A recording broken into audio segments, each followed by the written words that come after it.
Om Vedanta Siddhanta Nirukti Resha Brahmaiva Jivaham Sakalam Jagatcha Akanda Rupa Stiti Reva Moksho Brahma Dvitiye Shrutayaha Pramanam Om Shantihi Shantihi Shantihi. It is the sure and certain conclusion of the Vedanta that all is Brahman. Time, space, living beings in the world. Living in constant recognition of this fact is what is called enlightenment. Brahman is pure and perfect, and one without a second. And the revealed scriptures are the apt and final proof of this fact. Om peace, peace, peace.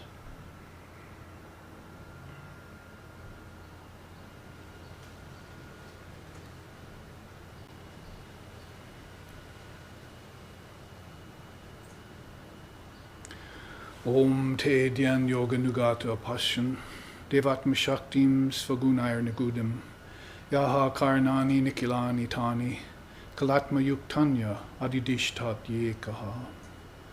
Om shantihi shantihi shantihi. Practicing the yoga of meditation, the ancient seers beheld the divine being in everything, existing everywhere, which though veiled by all her own modes of nature, was nevertheless one and indivisible, and which had been incomprehensible to them earlier, due to the limitation of their own intellects. Om peace, peace, peace.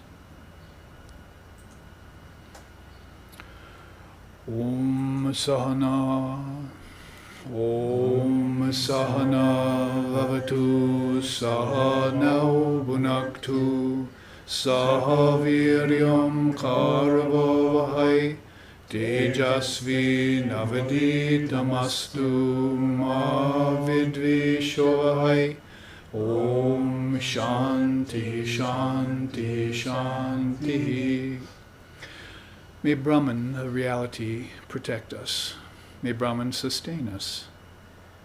May Brahman illumine our thinking consciousness. May we not find fault with each other, with the world, or with the teachings. And may what we study be a source of inspiration to us eternally. Om peace, peace, peace. May peace be unto us, and may peace be unto all. Om Hari Om.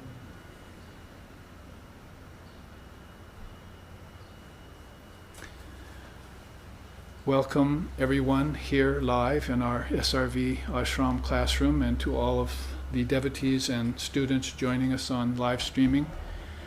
We are starting into a series of 3 classes, which will be interrupted by our Hawaii retreat after 2 classes. So there'll be 2 straight Sundays of live streaming now.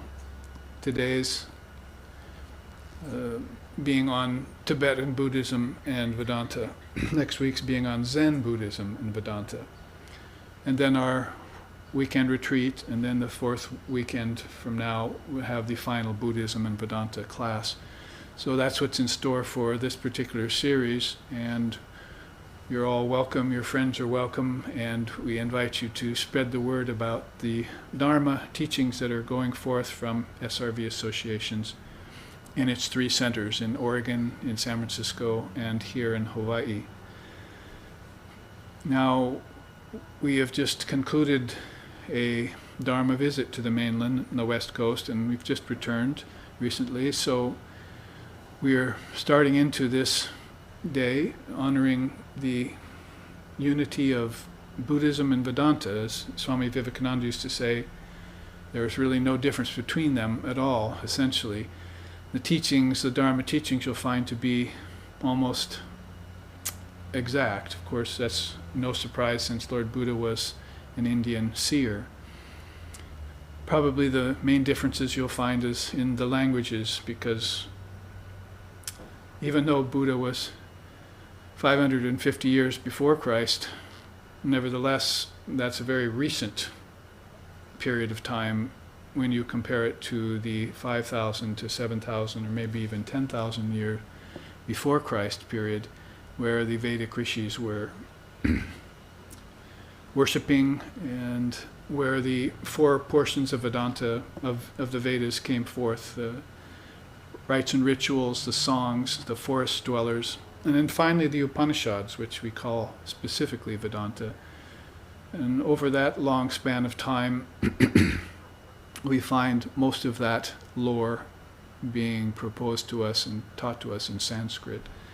But by the time it reached Buddha's time, we were looking in terms of Pali, a derivative of Sanskrit, that we found many of the teachings of Buddha coming to us in that strain. So we find that there's that one difference then amongst the two philosophies, but we also find that since he was an Indian seer, and it took some time for his message to spread across the world, as I often like to say, without raising a finger, what to speak of raising a sword, Buddhism marched non-violently with ahimsa and with the denial of animal sacrifice and killing, and in a very peaceful and a very effective way over centuries, from India to Tibet and to China, eventually to Japan. That's called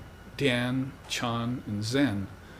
We'll talk about that next week in our teachings on Zen Buddhism and Vedanta. Basically, those three words out of those three periods, Sanskrit, Pali, and Japanese, mean the same thing: meditation. It's a path of meditation, and so it sort of rather supports what I've been speaking about lately, that there's really only one prime use for meditation, and that is for seeing God face to face, is having darshan with the deity. And as far as many of the darshanas, that is the clear ways of seeing, concur with each other, Tantra, Vedanta, Yoga, Sankhya, Buddhism, and others, then they find this common ground in the yoga practice of meditation. And that is, yoga being used in a wide sense of the term. And that's why we find this one word, Dhyan Yoga, or meditation, which I chanted just now.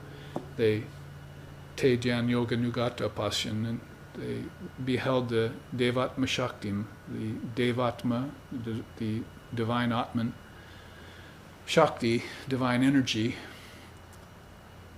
existing in everything. And they hadn't been able to see her because of the limitation of their own intellects, but as soon as they began to understand the difference between the intellect and intelligence, or we might say nowadays between the brain and the mind, then they begin to have these very deep insights.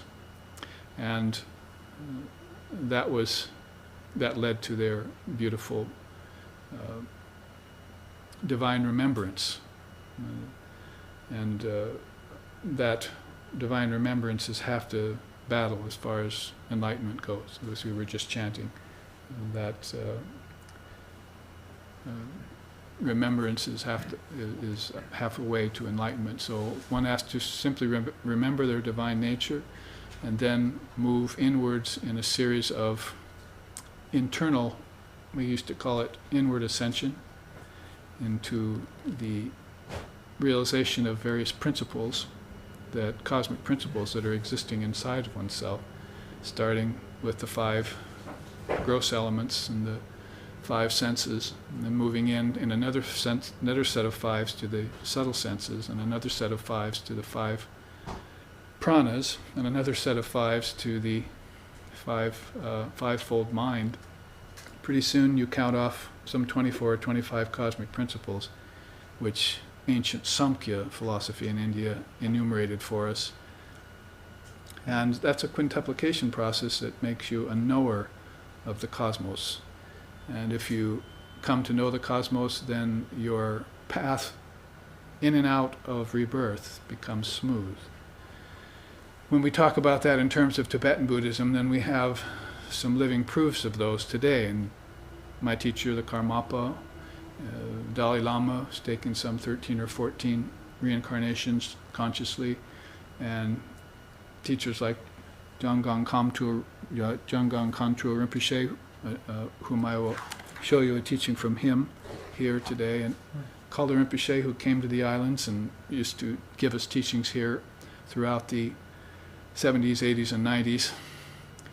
And you find that Tibetan Buddhist lineage is very unique in that it focuses on this teaching of reincarnation and karma, and therefore brings it into focus for us.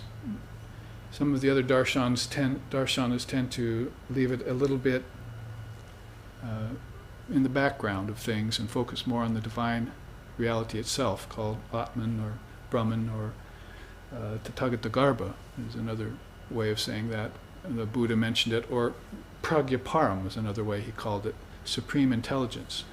So we get back to that idea of intelligence flowing outward from the great mind of God, Mahat, and then taking on certain stations, sort of like satellite stations on the way to a far distant planet or a far distant source. And this consciousness trickles down into these various stations. And so if one is in knowledge of these 24 cosmic principles, one becomes a knower of the cosmos, and that's penultimate to becoming a knower of Brahman. It's a very important gap in our learning right now in Western culture, and it's attended by two great missing links. One of them is called prana, or divine energy, this life force, sometimes they call it, and also this lack of remembrance of our chain of rebirths. So when we talk about Tibetan Buddhism and Vedanta, then we're talking about a whole cross-section of humanity that got enlightened as to the nature of this succession of rebirths and began to court the idea. It was an idea in the beginning, it eventually became a relative truth to them, that the soul comes again and again many times and takes on forms. The soul here, of course, we would mean the mind.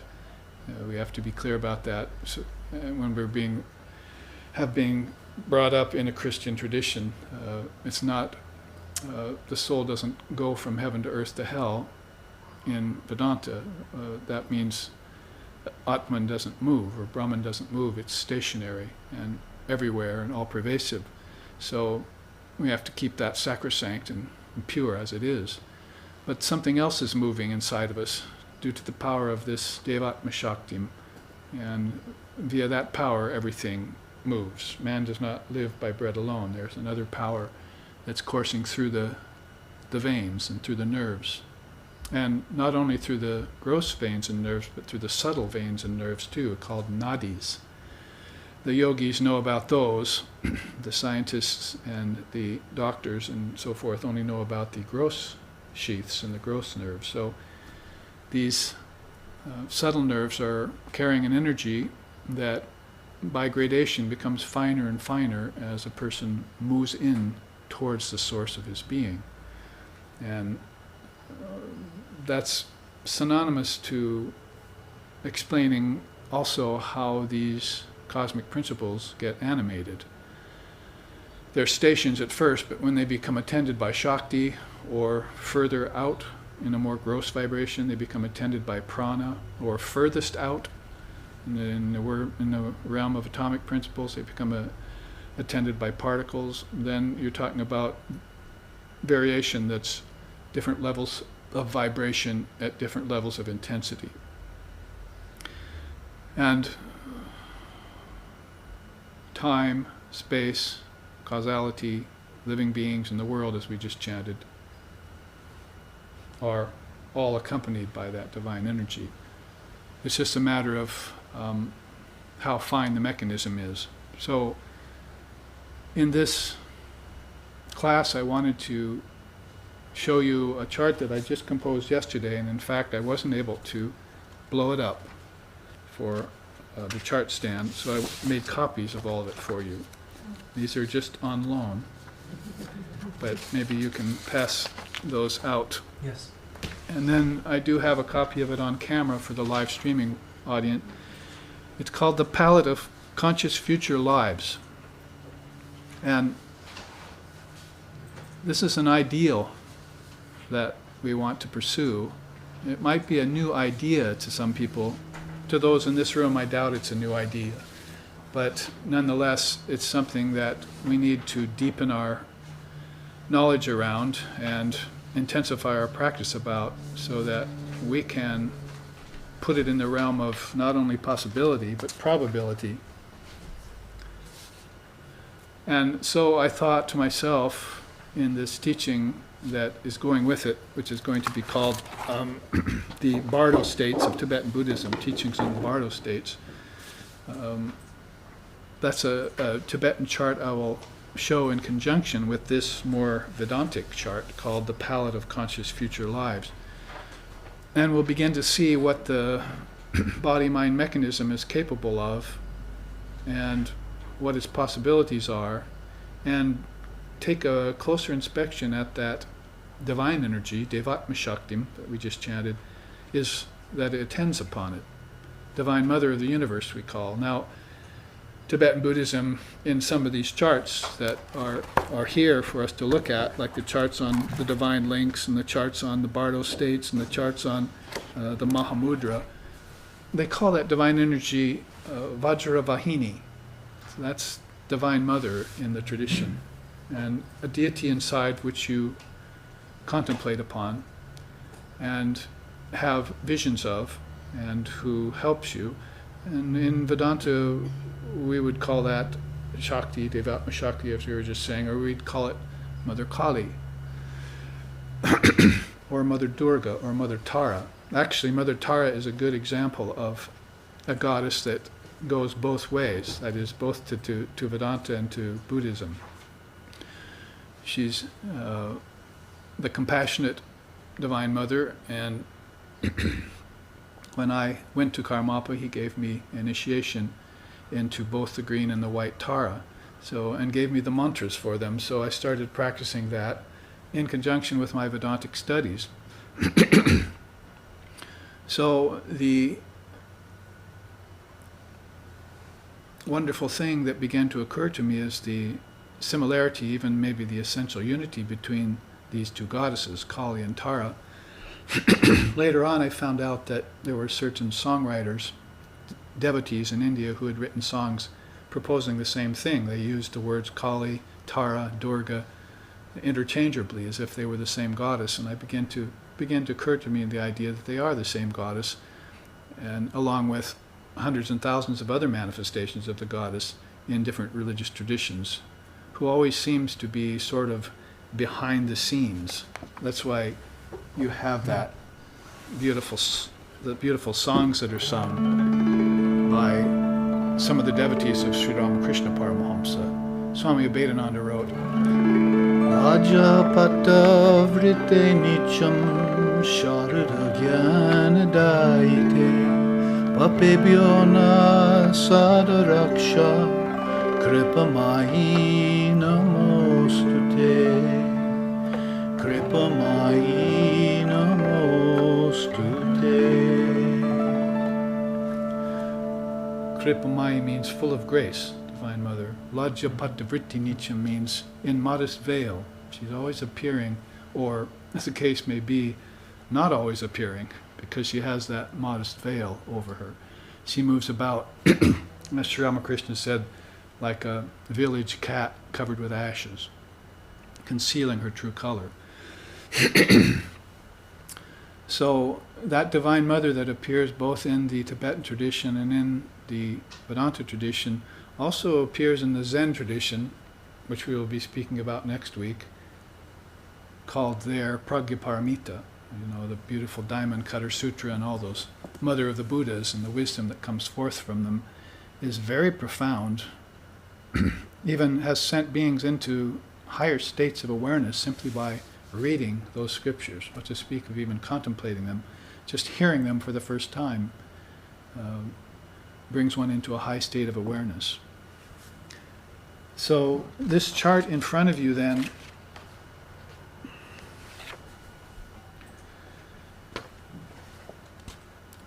is my attempt at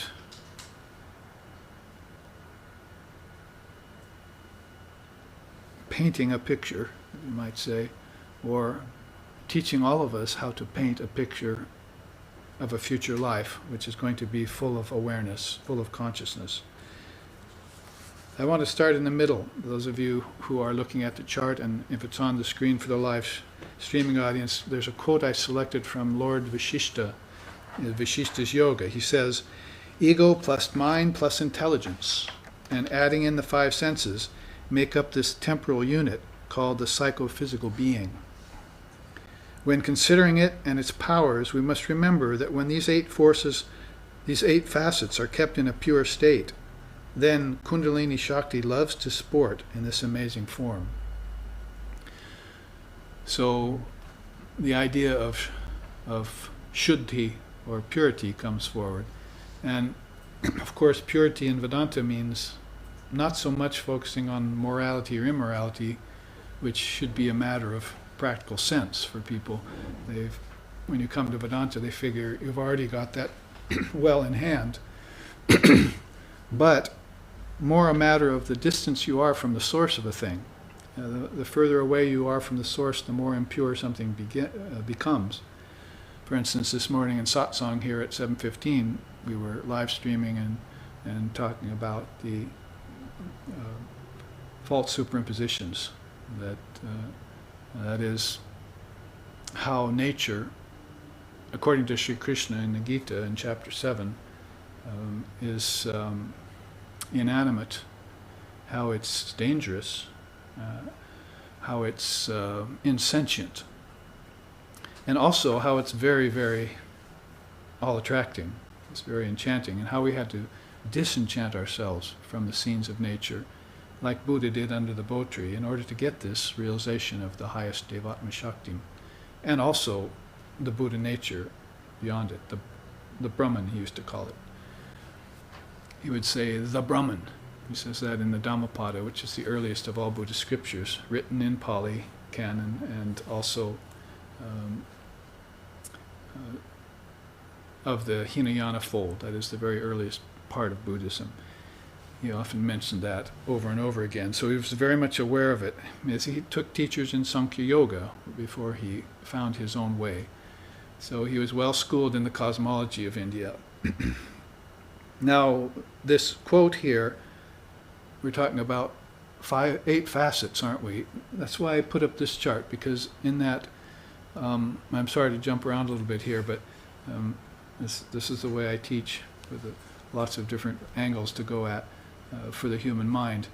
And the human mind is what's being taken up here. The Purastika body is what Sri Krishna talks about as being his lower nature. That is, it's insentient, it's inanimate, and it's my lower nature, he calls it. So Purastika has that Sanskrit word astika in it, which means 8. So he's talking about mind, intellect, ego, and the 5 senses. If you put those together, then you have what Vedanta calls a body-mind mechanism, or a psychophysical being, as I used in the quote there. But there you see Brahman at the top of this chart, undifferentiated awareness. And there you see Atmik Sankalpa, that is, that pure knower, and how it projects a form.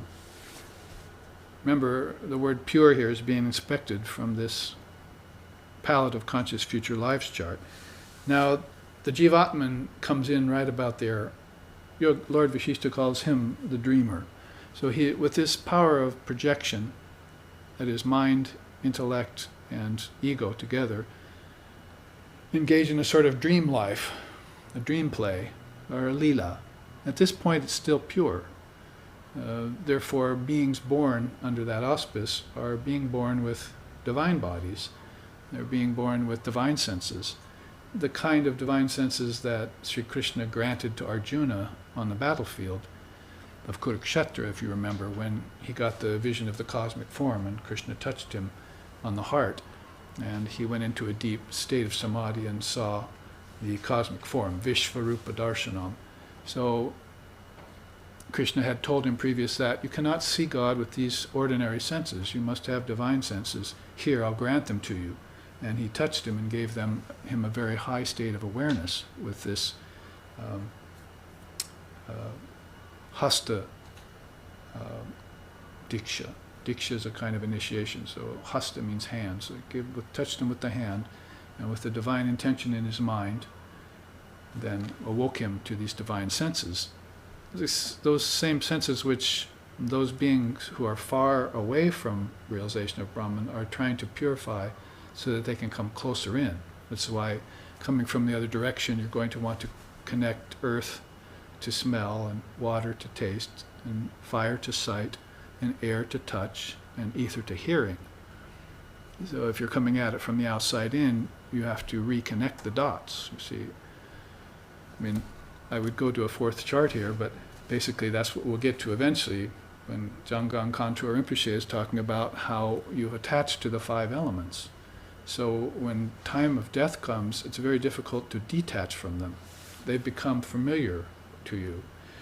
And that's why you suffer at the time of death. You suffer dry mouth, and you suffer wavering mind, and you suffer unconsciousness, you suffer coldness of body, and these seem all very real to you. But in your first conscious death, you get over that. Look back at the palette of conscious future lives here, and look at one of these blank canvases that I painted on. Experiencing a conscious death at the end of a last lifetime. That's over on the left-hand side, third one down. This is the penultimate goal, or the relative goal of the embodied human being. He wants to try and die consciously once. In this succession of lifetimes, he or she has forgotten each time their death. And they have when they come back into the body the next time, they also have forgotten their previous lifetime. Forgotten means smriti, bedu. Your causal memory still retains the impression of your last lifetimes, but you're not calling it forth yet.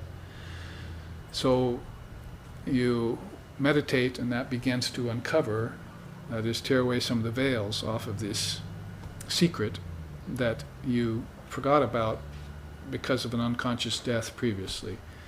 So you strip away those veils, and you begin to see this trail of your past lifetimes, which is there. And seeing that, then you have a very positive step towards your full enlightenment. So it's a penultimate stage, something that happens to every deep meditator in the process of Dhyan Yoga, meditation.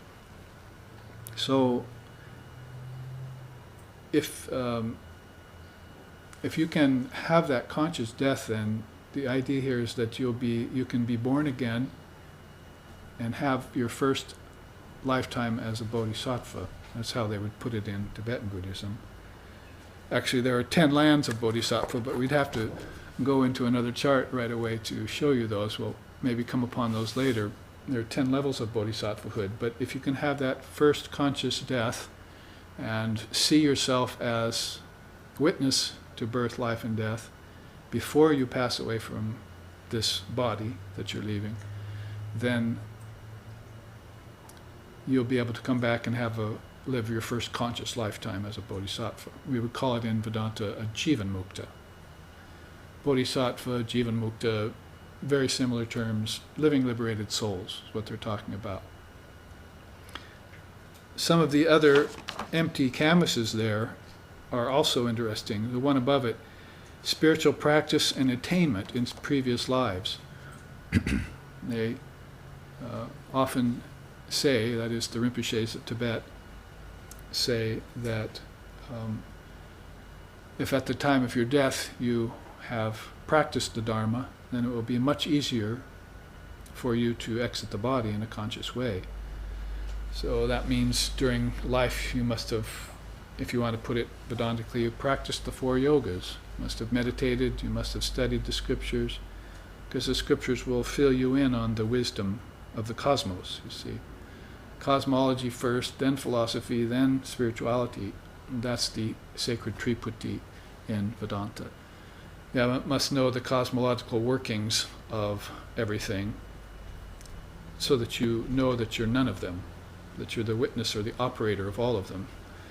That's true knowledge, is when you know the thing, you lose fear of it, and you become awareness of how to operate it.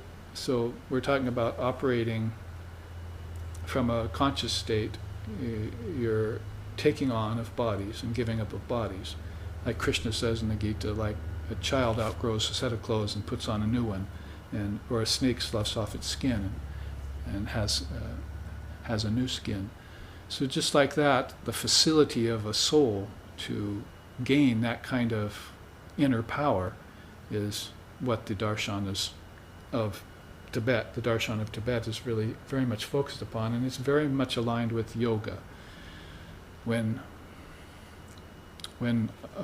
Marpa brought the teachings of India across the Himalayas into Tibet and gave them to his student Milarepa, then he brought them from 2 Indian yogis. And so yoga was a very big part of Buddhism, and so was Tantra. So you have pretty much Tibetan Buddhism, this wonderful hybrid of yoga and Tantra and Buddhism. And Tibet throwing in its own touch with the Buddha fields and the Bon religion and everything that was prevalent at the time when he brought those teachings forth. So you have this very rich tradition, about 700 AD, that now has been practicing this art for 1,300 years. That's a long time to be dedicated to the teachings of a great soul like Lord Buddha. And over 1,300 years, something must have happened, you see. Something has to happen when you concentrate that long. Well, that's what I'm saying. One of the great facets of Tibetan Buddhism is this spotlight that is cast upon reincarnation. And not just that it's a negative thing, because we know that if you fall under problems with the nidanas, these links of a chain of rebirth with its 12 links, which we'll get to later as well, then you fall under a 3 lifetime auspice of bondage. It takes you 3 lifetimes, according to that Buddhist teaching. And a lifetime to recognize the karma that you've made, and a lifetime to work it out, and a lifetime to get free. So, at least that's a view of one of the Buddhist schools, that it's not that easy just to become a Buddha, or to become a living, liberated soul. So, therefore, back to this empty canvas here. Spiritual practice and attainment in previous lives is going to be a great key. So guess what? You must start practicing now. Now's the time, and now's also the time to teach your children. That's very, very important in our tradition, although it isn't brought up much. Nonetheless, it's an underlying factor that should be accented, that the children should start getting the teachings of the Dharma. I often talk about several of my students around the United States. What do you want? And they say, well, if I can't get enlightenment in this lifetime, I want to be born next time with dharmic parents. You can go into a huge auditorium filled with people, thousands of people, and asked for a show of hands. How many of you had dharmic parents? In America, you probably won't see very many hands going up. You might have had, if you're lucky, moral and ethical parents, or you might have had good parents, happy parents, or parents that fought, or parents that gave you a bad upbringing. All sorts of different varieties of parenting and upbringing there to be dealt with, as we know, because as teachers we're hearing a lot about that. We should be hearing from you, who am I, who am I? And instead we're hearing, why me, why me? So there's a lot of problems in upbringing here that have cropped up, and you can cast the blame, if you will, back on this ignorance of our previous lifetimes. actually we're walking around with the previous lifetimes on our very features. We don't know, and I don't think the youth of the 60s took it very far. Myself, when he said, look in the mirror at your own face, it probably had some sort of idea of vanity in there. But if you actually look in the mirror, you should be studying with your discrimination what my face is shaped like, how far apart my eyes are, what my ears look like, what shape my chin is, and how big is the cranial vault or how small, and so forth. By a study of your own features, you're just really reading the karma, a sort of spiritual physiognomy that is there on your features, that spiritual teachers know how to read. If you walked into the room with Sri Ramakrishna Paramahamsa in the 1800s at the Kali Temple, he'd know pretty much who you were before you crossed the room, by the way you walked, the way you conducted yourself, and as you got closer, the way your features looked. He'd know what was bothering you, and he'd know what your positive qualities are, all before you spoke a word. So that kind of masterful readership of the appearance of a human soul, that is the purastika body, is there to see because they have opened their inner eye of wisdom. Jnana chakshu, or thine eye has become single, and now shalt know the truth. So that has all happened according to a certain lifetime. I mean, you probably couldn't assign it to avatars and to nityasiddhas. They were always perfect. They always knew their true nature. But to those beings that people the many realms of the 7 lokas, or the 14 spheres of existence, the 3 worlds, however you want to put it in different teachings, they have these projections going all the time, this kind of dream life. You see, the jivatman has become the dreamer. He's using a kind of sankalpa, projection of consciousness, to fashion body after body in space and time. And if it's done, if these are kept pure, the quote said, the mind, the ego, the intellect, and the 5 senses are kept pure, then the body is also pure, and they live a life of divine sport. That's called lila. If they're not kept pure, that is, if forgetfulness sets in, and they begin to attach the senses to the objects, and therefore the senses become impure with desire, with attachment, and with the suffering that follows, and then finally a memory of suffering, then when you think back in your next lifetime, all you remember is suffering. The suffering, what I'm saying here is the suffering that you're undergoing right now is the suffering of a previous lifetime. It's not the suffering of this lifetime at all. Most of it is all the suffering of a previous lifetime, and that means you need to acknowledge it, see, and then neutralize it or attenuate it in some way. The beings do that with practice. That is, these realized souls have practice in a previous lifetime, which is what this canvas says to us. So they attain jivan mukti, liberation in a past lifetime, as the upper left-hand canvas says. And the lower left-hand canvas, they develop sincere compassion to help all beings gain spiritual emancipation, like our Swami Vivekananda. He said, I might find it very good to get up and out of my body when I drop this body. He did it at 39 years of age. But I will never stop working. I will take on 1,000 births if I can only help one person get free. And that's a paraphrase of his that I'm using. So that kind of dedication is very important to them, and it's out of a sincere compassion that they do that. With those 4 canvases there, that you can see the kind of dedication they have, but it has to be based on having that one conscious death that leads to that one enlightened birth. With that kind of dedication, that kind of sincerity, and that kind of wisdom. Well, let's, so we don't feel too disjointed here, finish a chart that we've started. The palette chart is actually taking us to different areas that we can draw on in this subject, in this first half of this class. But you can see here how Lord Vashishta puts it. Both Krishna and Vashishta, being very, very ancient, talked about parastika body, or eightfold body. You can see here how he explains it. The Jivatman, by belief in its own separate existence, becomes the ego. It has to separate itself out like a jar of water from a lake and cap it off. See, now, same water in the lake, same water in the jar. Or sometimes they use earthen wood pot with air in it, and then the air outside. However you want to say, it's metaphorically speaking, it means that there's been this apparent separation from the whole of a part.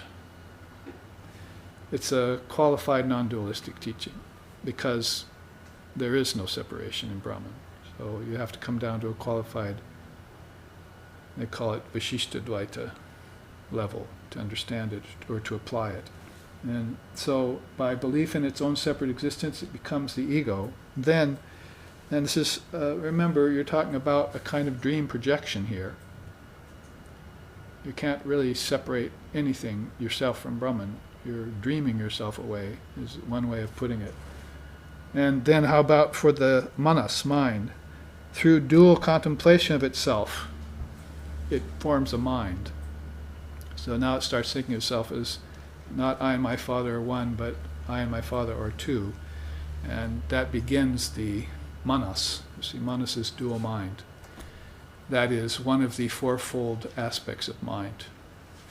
It's accompanied with good and bad, pleasure and pain, life and death, virtue and vice, and all the way up to bondage and liberation, form and formlessness. Those kinds of dualities are a part of the dual mind. Remember, the whole universe is going to be fashioned out of this complex.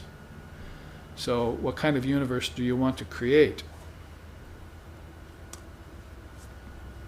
All the Indian folds take exception to ideas like a 7-day creation theory or a 4,320,000,000 year long evolutionary theory. They say, no, that's not going to cut it. The mind is manufacturing the universe. This is a prevalent teaching in the Diamond Cutter Sutra of Zen Buddhism, and all Buddhist schools follow it, especially those schools that are masterminded by Nagarjuna, one of the greatest of all Buddhist philosophers. And the Tibetan Buddhists have picked it up and called it and culled it into their Mahamudra teaching. See, well, you must know the view is this, that the universe is mind made manifest. So they start off with that rule of thumb. They don't think in terms of something got created or, in 7 days, or that nature somehow did it all itself. There was many other forces in action, many other causes to the effect that they call prakriti, or nature. Prakriti and Purusha, that's why that duality is so important. Soul and nature is another duality that you contemplate. So just by very contemplation, this Jivatman who is invested with Atmic power, Devatma Shaktim, if you want to call it that, forms an ego and forms a mind for itself. It also forms a sheath called intellect, which, remember, is different than intelligence. Intellect's the container, and intelligence is that free-flowing sentiency that visits it, we hope. So, via certitude of its own intelligence, the buddhi is formed. That is, where there's a essence, there must be a container for it. So intellect would be that for intelligence. Then the 5 senses, in awareness of the 5 elements. So you see how Vashishta doesn't leave the 5 elements out of the quotient. In fact, 5 elements are going to congeal when the body comes forward. Deha, physical body, that is, means deha. So by awareness of the 5 elements, the 5 senses are there. So they roll out of each other in a 5 quintuplication process, as we're saying. And finally, the body by brooding on matter and objects. So if you put this dream power into a package like this, it's going to start to brood on matter and objects will form. And then it'll form another object called deha, physical body. It'll get into it and it'll start to sport in physical matter. It'll start to sport in nature. Now, if the important part of the quote on this chart that we're looking at is that you must remember when we consider embodiment, he means, that when these 8 facets are kept pure, then the Shakti likes to sport in that body. If they're impure, she won't go near it. Here we see a great difference between Lila Sankalpa or Atmic Sankalpa and Maya Sankalpa, or Samsara, Nirvana and Samsara, or liberation and bondage, however you want to put it. And the souls that fall under that regime, that is thousands and hundreds and thousands of souls flowing towards enlightenment and many, many more flowing towards bondage in cycles, always in cycles. That which Buddha wanted off of that wheel, that Kala Chakra, he called it. Now, this chart takes a different direction than this chart does. This is my palette for conscious future lives. This is what I want people to think about. Some of the powers that you want to avail yourself of in order to prepare yourself for leaving the body and coming back in consciousness, if you should come back at all. Deha is an interesting word. There's another word called videha, which means no bodies. So there's always that option. You can give up all bodies and never enter into this process again. They're called the Videha Muktis. And up here you saw the Jivan Mukti, the Jivan Muktas, you see, in the upper right left-hand corner. So those are 2 different kinds of souls. Those who will come back to embodiment free, and those who will not, will live once and never come back again. They're going to merge forever into the ocean of consciousness, like a hailstone falling into an ocean, Shankara says. So if you enter into this dream process, this sankalpic process, if the senses and body and mind are kept pure, then Kundalini will come with you. She will sport in you. And then that means you're living a dharmic life, a divine life. But if not, then this is where suffering begins, the inception of suffering. See, and like these, the links of this chain that we look at, basically.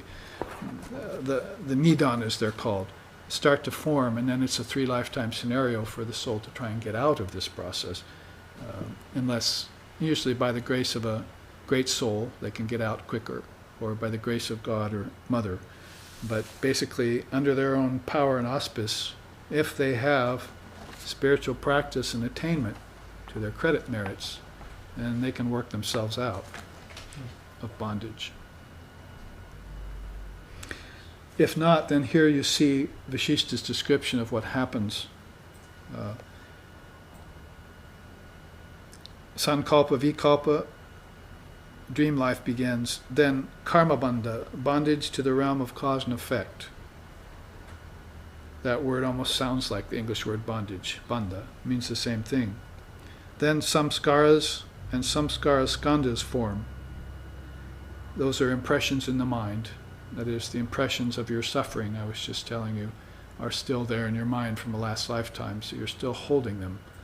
And the impressions of happiness and pleasure are still there. These are part of the links, too, the nidanas, that bind you into that chain of rebirth. So these are the kind of things that the meditator is looking to dissolve, to disintegrate, all the way back to the inception of taking an individual body, individual soul, individual mind. He wants to always keep that process pure. See? So that he's not thinking, I'm the mind, I'm the body, I'm the intellect, I'm the ego. He's thinking, these are just stations that consciousness mans, and it can also leave them. In fact, they get so adept that they can leave them in meditation. There was a story once of Sri Sharda Devi went meditating with her husband, Sri Ramakrishna Paramahamsa, And they left the body completely and went inward to this very beautiful set of realms that they visited. She said they were like flying over them. Inward flight. And then when it came time to return to the body, she looked outward and saw her body there, and she said it was a vile thing. She was in her 20s probably, still young and healthy, but she didn't want to get into the body. She wanted to stay free. So this gives us an idea of when these nadis, or these channels of divine spiritual energy, are open, or if you can open them at will in meditation, then you have this marvelous facility to visit the kingdoms of heaven within you. That's how Christ put it very simply. And also come back to the body. And that's only happening under the auspice of a person with pure senses and pure mind. It's not happening otherwise. Otherwise, it gets into samskaras. Samskaras are like, we can show it briefly.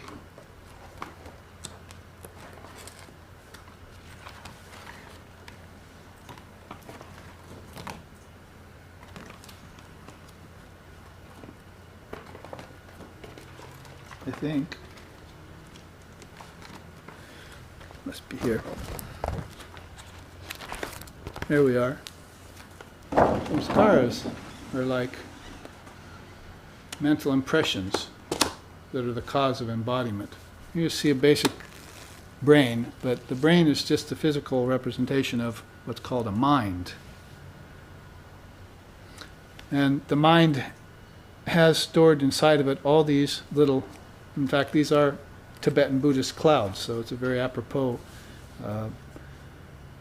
way of illustrating it. You can see on the more negative side of the samskaras, since we came to it in the chart here, negative samskaras based on desire.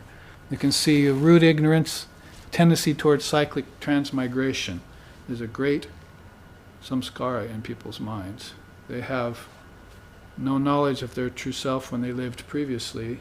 They didn't practice Dharma. They didn't realize spiritual life. They didn't meditate. And they just lived basically in the senses and in matter. And so that's called root ignorance. The word for it in Sanskrit is mula vidya, root ignorance. Not just avidya, which is general overall ignorance, but root ignorance, mula vidya.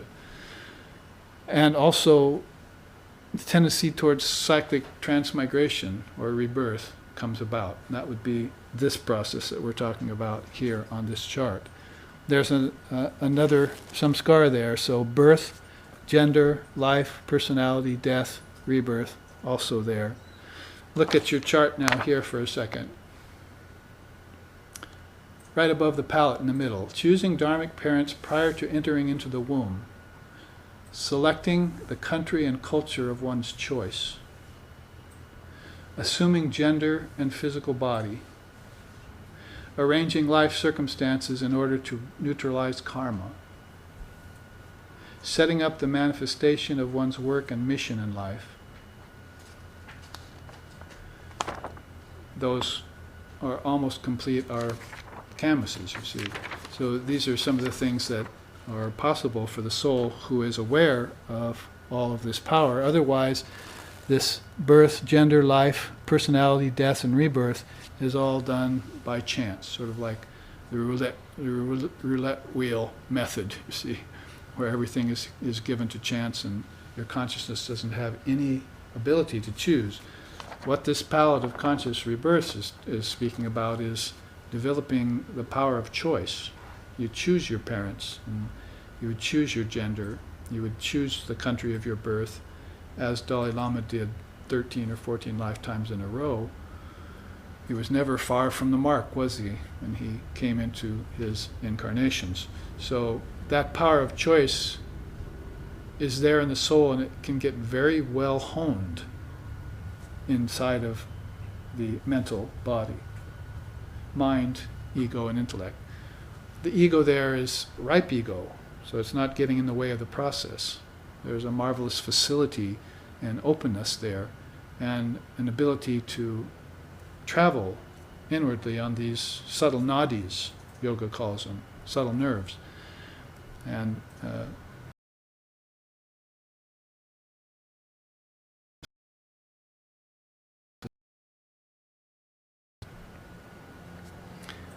here you see some other examples. Desire for pleasure and power is also a samskara in people. That is, craving, ego obsession, urge to dominate, and body identification are thickening the pot. That is, thickening the stew of reincarnation and cyclic transmigration. So it becomes very difficult for a person to see where they've been or to know where they're going, and based on not knowing who they are. They think that they're the impure senses. You see, the mind, body, and five senses are all impure, so impure there means ignorant of its true nature. And these are some of the things that would then manifest. There's a definition of samskara: a mental impression formed via desire-based actions with a propensity for causing rebirth. I wish we could put that in the dictionary, in the English dictionary. Then we would have a word in our language. We'd have to borrow it from Sanskrit, of course, but we'd have a word for this that would then create a space in our mind to begin to consider it. This is basically what this is a consideration of things that have been going on for thousands of years, but which we're not really taking that seriously yet. We're just entertaining thoughts about it, but we're not actually manning the stations and trying to practice as this canvas says. At this level, you start to get into mixed samskaras: agency, name and fame, selfishness, attraction to wealth, lassitude. Those also come forward from past lifetimes. That is, if you've been attached to wealth in a previous lifetime, then you're probably born with wealthy parents again and have that same attachment. It's very hard to rid yourself of that until you finally get the spirit of renunciation and begin to seek freedom. That's a mixed samskara on the negative side. A mixed samskara on the positive side would be gaining energy, getting morality, gaining a proper orientation, which, by the way, is one of the Eightfold Path of Buddha.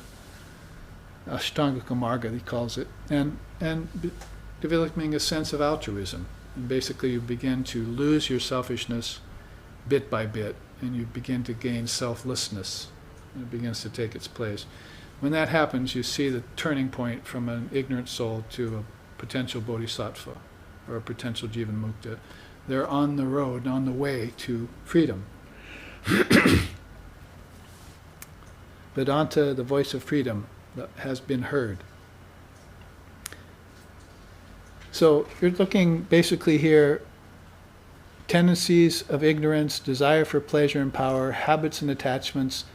Then all of a sudden you start looking towards actions, merits, and deeds. Sounds like karma, doesn't it?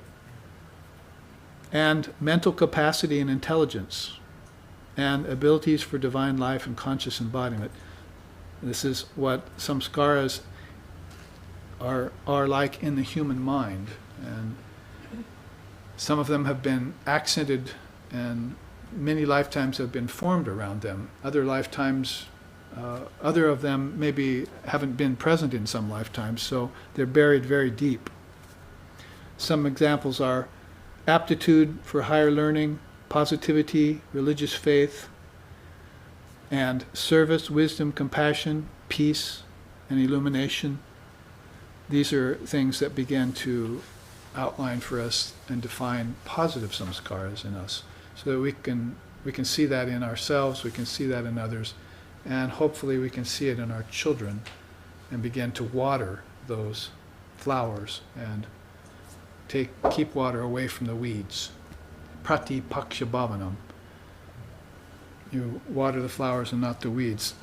If you do that in a young soul, because a young soul has all of this, every mind has all of this, even Jesus' mind has all of this, Buddha's mind had all of this. That's the nature of mind.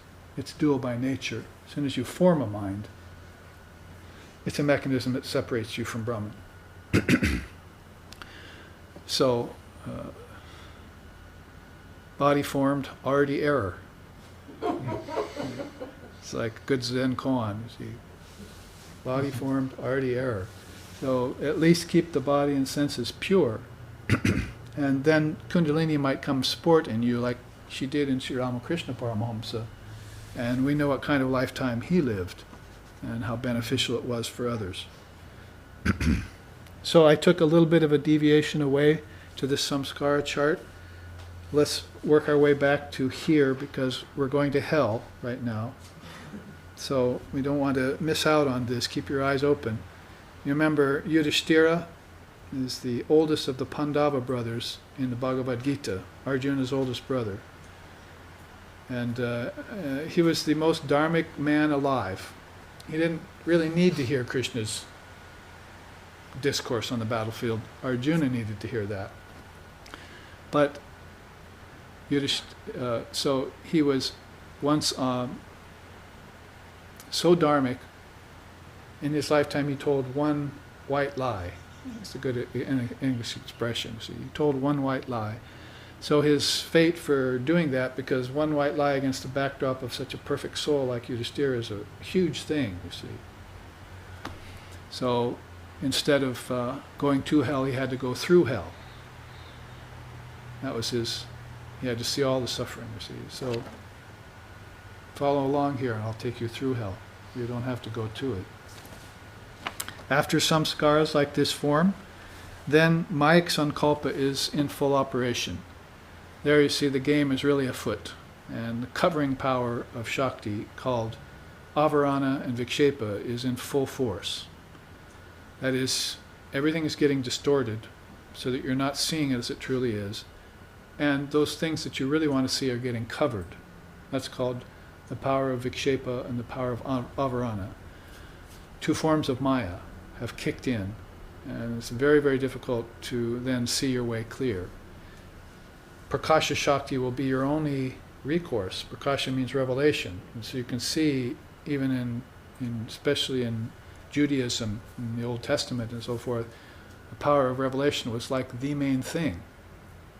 Revelation isn't the main thing in Vedanta. It's a step along the way, but still, revelation is a very high level, because Prakasha Shakti means to reveal, to unfold, is going to start stripping away veils and taking away coverings, disintegrating coverings. It's the fire of yoga, Shankara says, that brings about the revelatory power. So you're back to spiritual attainment in this previous life, in a previous life. You see, you should have been practicing. And that's, of course, what the Rinpoche will tell you on your deathbed. Did you practice? No. Well, then I'll help you. I'll guide you through this process. Pay attention. But if you had practiced, then you probably wouldn't even need the Rinpoche there at your bedside to guide you through. Not that any of us have a pet Rinpoche somewhere in the back room, you see, that we can say, have on call, you see. You never know when death is going to come. So this Mayik Sankalpa, conjuring up of more dream lives in relativity. Mayik Sankalpa. Remember, contrasting it to Atmik Sankalpa, which is how Buddha and Christ and Krishna and others would bring themselves into the body. Loka Sangraha. I'm coming here for the good of all the worlds. I have nothing to attain. There's no reason I should take on a body. In fact, it's a great sacrifice. It's a huge yagya to come to earth. They'll want to poison me there. They'll want to crucify me there. There's so many things that are going to happen to me. I'm going to take on this sacrifice. I'm going to come down by the force of my own Atmik Sankalpa and inject myself into the stream of their consciousness. And that stream is a mind stream. It's not a nature stream. Nature is living by mind. You can see how the order takes place in a simple chart like this. This is a simple version of the 24 cosmic principles, really. A simplified version of it. That Lord Vishishta is giving to a teenage soul named Ramchandra. He's teaching this to Ramchandra. That is, you know Sri Ram, right? Beautiful songs about Sri Ram. that we could sing.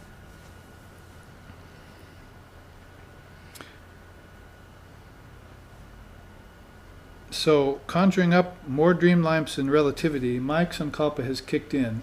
Atmic Sankalpa has been forgotten. That will descend further into what's called Vivarta or Adhyasa, false belief in the actuality of the universe in space and time. Here's where Vedanta wants to get in, you see, and say, let's reverse that process. Let's tear off these Mayic coverings. Let's purify these samskaras, and let's tear the veils off of this Vivarta process. Vivarta means false superimposition of form over formlessness. It's not put in a religious way. It's not put in a moral, amoral way, like a devil is there at the hub of it trying to muddle things up for you. It's put in a very straightforward way that the covering power happens. Chit happens, you see. Chit happens, right? So when chit happens, the mind's thoughts, then the covering power starts into operation. That's called distortion and covering, avarana, vikshepa and avarana shakti. So the avarta is false superimposition. That's the best two words we can think of in English for it. As Sri Ramakrishna said, those people who live enough lifetimes believing the world to be real, then they will come back again and again to live many lifetimes. Those who see through the world, through the distortion and through the covering, immediately give up the world. They don't believe it to be real, in other words. The monks do that internally and externally. The householders do that internally. So if you have a person with pure senses who's a householder, one of the questions this morning, live streaming on our satsang, was, how do I live a spiritual life as a householder? And I'm not a monk. And I gave several answers to that and several stories from Sri Ramakrishna about that. So if the householder can keep his parastika body pure via the power of his practice, spiritual attainment and so forth, then he can live a divine life, can live a dharmic life. And what can I say other than the Upanishads were written by householders? The most sacred scriptures in the world were written by householders, not by monks. Of course, some of those householders took to sannyas. Whatever the case may be, they were living in the midst of family and teaching their children the Dharma. And teach your children well, as we say in the West nowadays, right? So teaching them well means to teach them the Dharma so that you want them free. You want them to have a choice whether or not they want to come back to the body or not, whether they want to deal with money and wives and husbands and children or not, whether they want to be an intellectual or not. You want them to have a choice between Atmic Sankalpa and Mayic Sankalpa. You want to help free them. As Christ said, they're not your children, they're souls under your care. So where did this possessiveness come in, you see? It came in this process of hellish existence. Mula vidya, root ignorance. Finally there you see at the very bottom, avidya. That is the first of the five hells. So if you started here and you had some paper to extend down there to the floor, you could put avidya, and then after that you could put egotism. I'll give you the English. Ignorance, egotism, attachment, aversion, and clinging to life. So it would be avidya, asmita, raga, dvesha, and avinibesha. The five hells, according to Father of Yoga, Patanjali. 5 hells. So ignorance of your true nature is the first hell. When it kicks in, then samsara cycle is well in motion, and hundreds and thousands of souls at many different levels of being are getting sucked into it. A wheel of birth and death in ignorance. But visiting the realms of name and form with pure purastika body, there's a challenge, and there's an ideal to strive for. yes, a penultimate ideal, because karma and reincarnation are nonsense. I as well just say that right now. They don't happen. They seem to happen. Didn't I say it was all dreamlike? So wake up. And when you wake up, that's called enlightenment. And then you have choice. You have a choice to be a Videha Mukta, freedom from all bodies, or you can be a Jivan Mukta. Come again as many times as you want to help others, or a Bodhisattva, but always remain free. In fact, both of those are spiritual arts that we need to look at.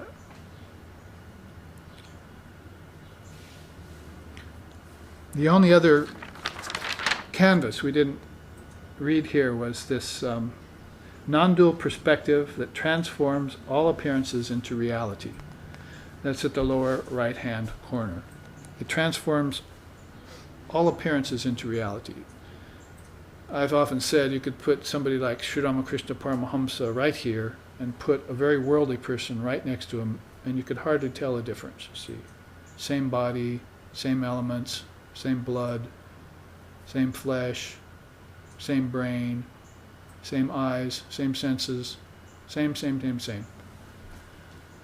So what's the difference between the two? One is completely non-attached and free and in bliss, and the other's completely attached in bondage and suffering, or going from suffering, pleasure to pain, back and forth in cycles all the time, like a fly that can't decide whether to light on a flower or excrement.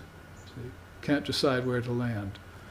So in the same way, then, this idea of sameness is there in Zen Buddhism and Tibetan Buddhism and Vedanta and Advaita Vedanta. They call it every man's consciousness in Zen. And it's very hard to tell the difference between somebody who's in every man's consciousness and somebody who's in samadhi, in a higher state. They call it satori in that tradition. Or Usho, divine nature, what we call Atman. So that sameness, what I'm talking about here in terms of this little piece of information, is that all of this that seems like Maya, to the enlightened soul, this is all Brahman. It's like a blind man took some collyrium and spread it in there and all of a sudden could see. Some soul took some spiritual collyrium and spread it on his eyes, and all of a sudden where he was seeing Maya, all of a sudden he sees nothing but God everywhere. In an instant. So that kind of revelation, again, Prakasha Shakti, is open to the soul who courses inward, who wants to master the kingdoms of heaven within, or who wants to come to know the 24 cosmic principles in fives, or we call it 25 if you want. So that final canvas, before we have our break here in the first half, is painted with that non-dual perspective that sort of knits the rest of this all together. Let's look at them again.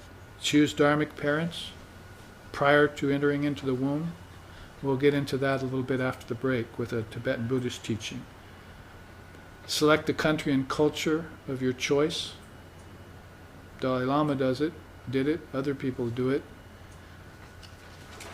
You know, there's also probably a very good likelihood that most of us did it, but we forgot. And our choice was mixed.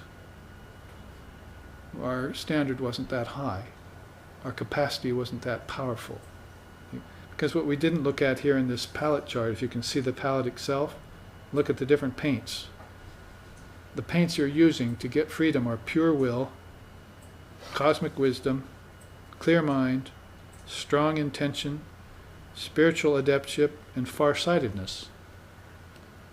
These are things that you're going to be painting with if you enter into this process of body embodiment. You're talking about conscious embodiment, so it has to be conscious disembodiment too.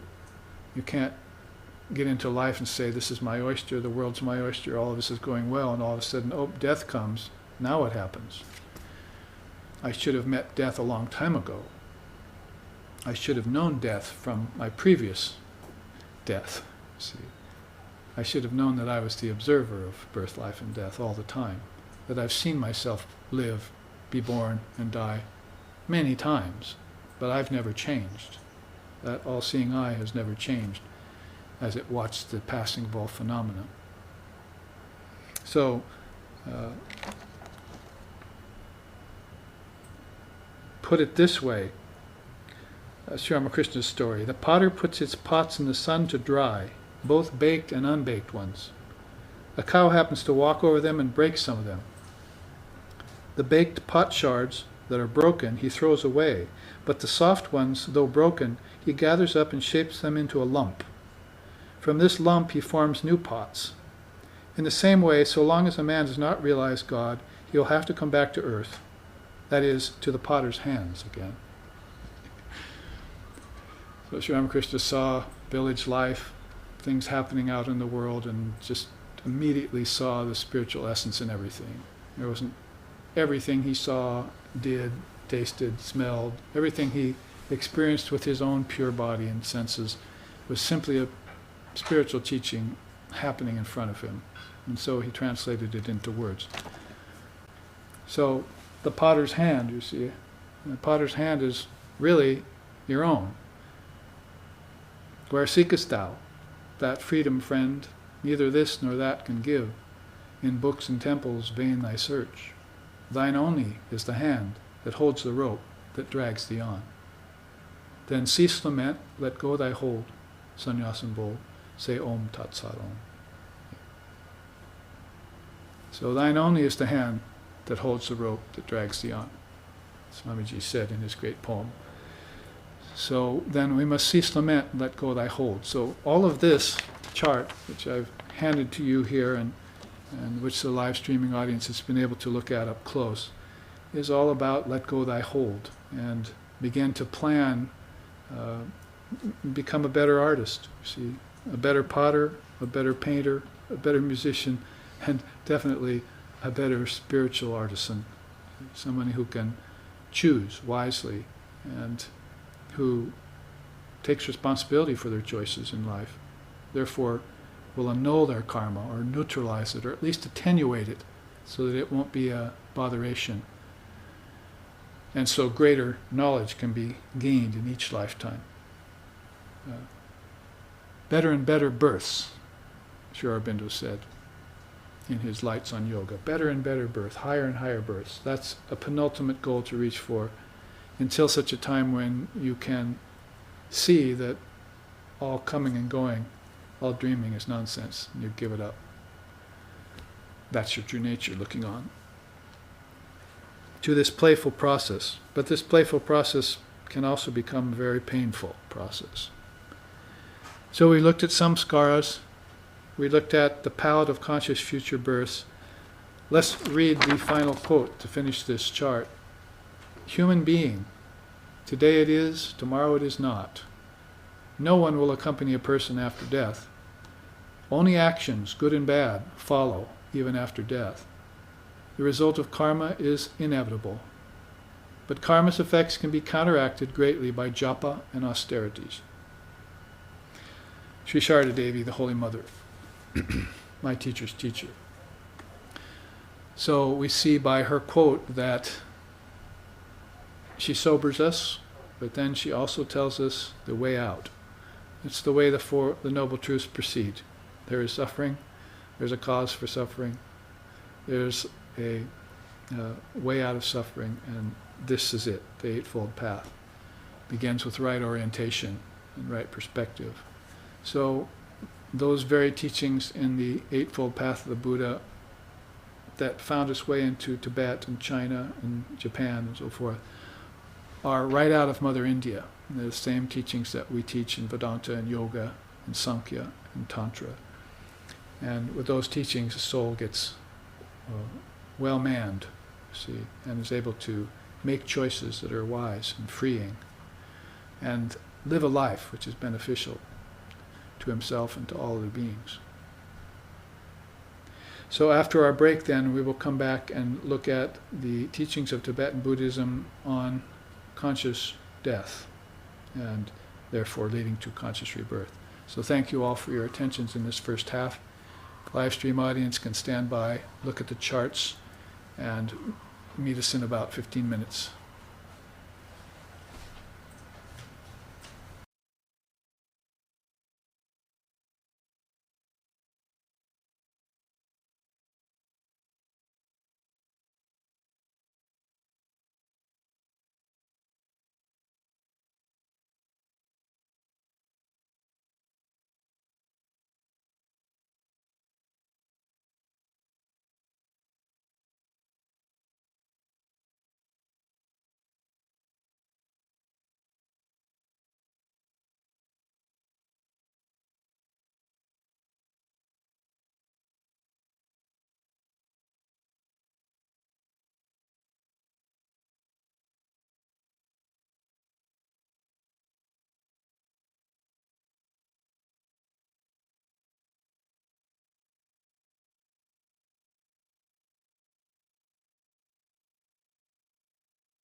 For the second half of our class in this first week of the 3-class series that we're embarking on, focusing a little bit more in on the Tibetan side of Buddhism, and next week, as I said, the Zen side of Buddhism, and their correlatives and their connections with the Vedanta and all Indian darshanas.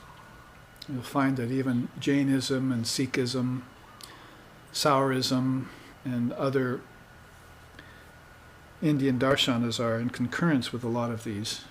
Of course, the Jains, in terms of karma and reincarnation, are a very good philosophy to study, very good religion to study. They're extremely nonviolent. They take a very Buddhistic type of approach. In Tibet, though, as we are beginning to ponder, I wanted to bring up this teachings on the bardos states, which here is something that I learned from Jamgon Khyentro Rinpoche, who's no longer with us, but I think his incarnation is back by now. Because, of course, they look at it in terms of conscious births, as we've been talking about in the first half. And basically, people passing from the body are waiting for two things. They're waiting for the karma that brought them into the body to wind down, which doesn't mean that they're going to be karma-free, because they still have a lot of karma called sanchita to work out. But their prarabdha karma is being worked out. That's the karma of that lifetime. Sanchita, rather like arrows held in a scabbard, and prarabdha being like arrow already loose from the bow. It's got to have its effect. So people passing from the body are waiting for that karma that's called prarabdha to wind down so that they can get out of the body. That's number one. The second thing they're waiting for is their next body, because we're all choosers as long as we're in the embodiment process. Some of us are good choosers, and some of us are poor choosers, and some of us are sort of in between. So whatever the case may be, everyone has a inclination, or a divine inclination on one side, and a sort of aberrant tendency on the other to go towards matter. We've described that. Vashista's way of saying that was that if the senses and mind are kept pure, then Kundalini Shakti would like to sport through that form. Otherwise, she won't. And in the case of that, then you're sort of left to your own devices. And that's a person who chooses their parents, their country, their life, the circumstances of their life, and the relationships, people that they're going to meet or have to meet. In the case of people who have karmas together with one another that aren't resolved at the end of a previous lifetime, like, say, the kings and queens of England, or souls that are like pods of whales or packs of wolves. They get together and manifest lifetime to lifetime with one another too. So incarnation happens on a collective level as well as an individual level, and also a cosmic level. So that's 3 levels that embodiment's taking place on. Very fascinating subject, very rich subject, and the Tibetan Buddhists have spent a long time pondering it. It's one of the facets of India, because I don't see any difference between India and Buddhism. It's one of the facets of India that Tibetan Buddhism has thrown a spotlight on, so that we have some definitive information about it. It's a relative law, no doubt. There are Advaitic and non-dual schools of Buddhism too that would prefer to just think about Buddha nature, or just go towards Satori or Zen, get the highest realization, take the essence only and leave the non-essence aside. But being a relative law, especially for a culture like America or like Europe in these times, it's very important for us to look toward the wisdom traditions and get these clues to conscious embodiment, which will then entail also conscious death. So that's what this is about. Jamgon Khyentro Rinpoche was one of the best English speakers of all the Tibetans I ever met, and could give very clear teachings. Talk about the palette of conscious future lives. He had this clear mind and clear language down pat, and he could speak to you very well, whereas beings like Karmapa or Dalai Lama in the early days needed translators to get those teachings across. So it was beautiful. Actually, Jamgon Khantrul Rinpoche, I think, was acting as translator for Karmapa.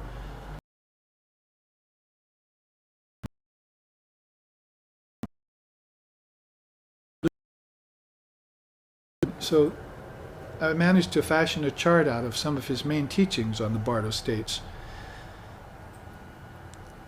There is a semblance of the idea of bardo state in Christianity. You call it purgatory or other things like that, where the soul has a sort of restive state. It has a sort of indeterminate state, held between the worlds. Bardos are like worlds or realms. Also, very much associated with time. Bardo has to be a series of time, like from your kindergarten to your 6th grade was a bardo, and your high school was a bardo, and your college was a bardo, if you want to put it in terms of worldly activities and earthly undertakings. So these bardo states are not just inward spiritual states, they're also very much prevalent outside.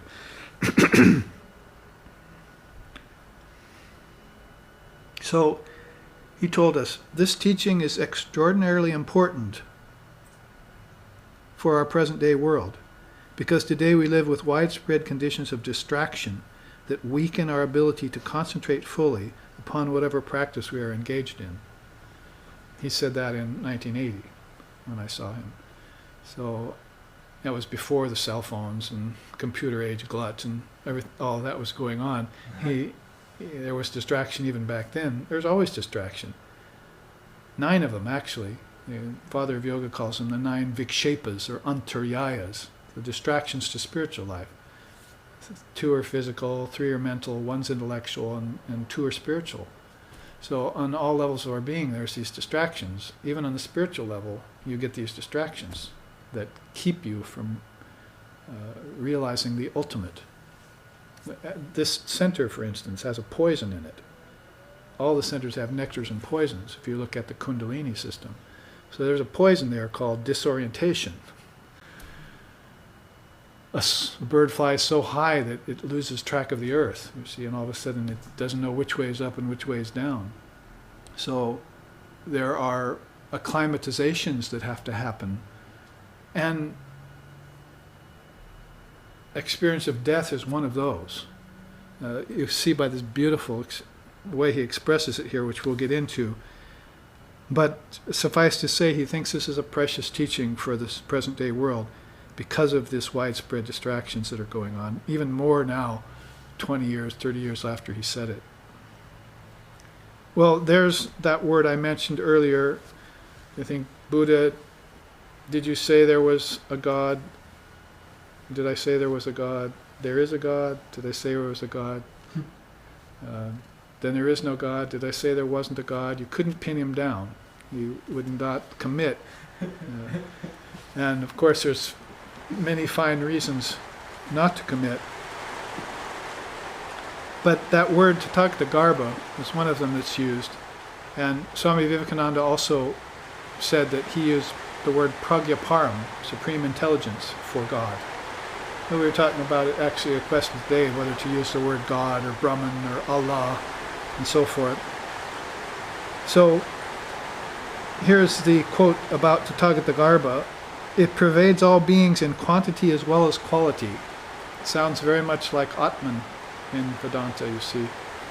The Atman is the same in everyone and everything, even in the tree.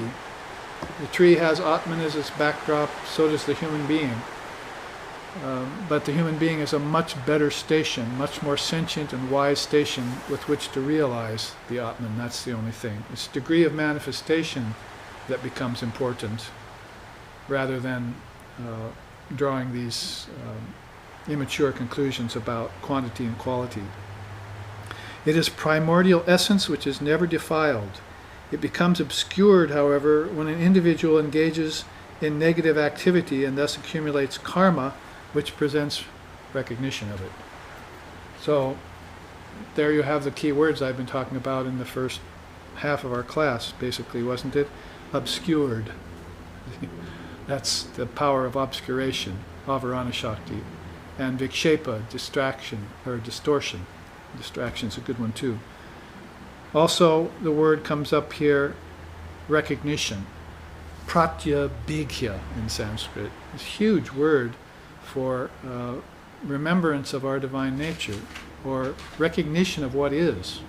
You could use either of those definitions for that word, pratyabhigya. It's a huge word in Tantra.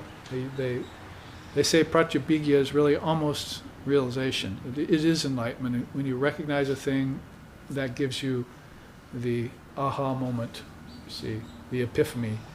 And if you're qualified to comprehend and digest that moment as it occurs to you, then that's immediate realization.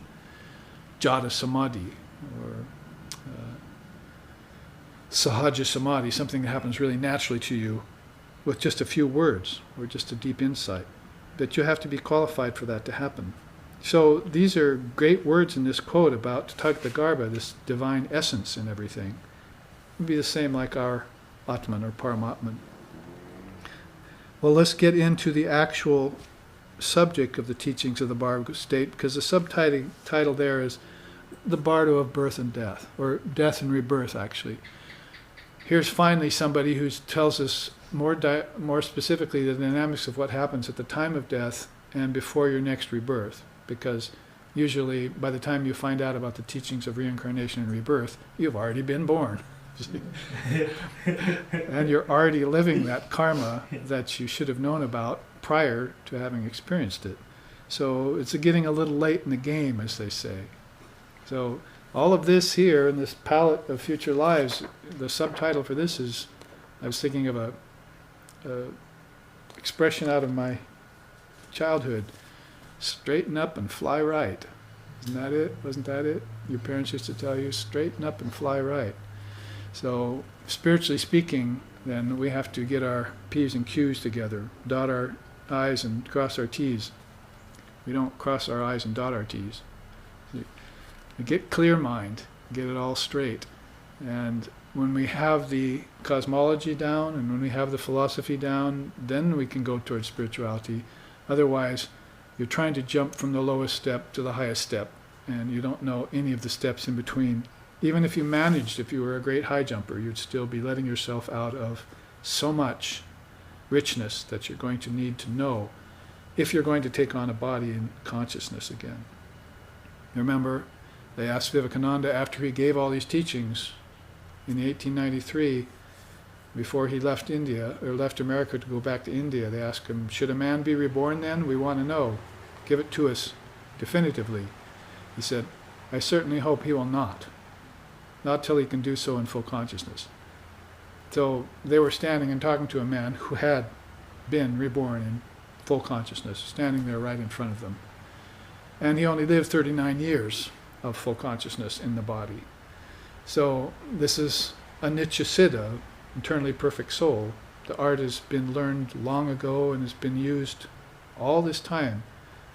As far as we know, from what we can glean from the tradition, he might have had another birth as a great Buddhist teacher 700 years earlier, 700 to 1,000 years earlier.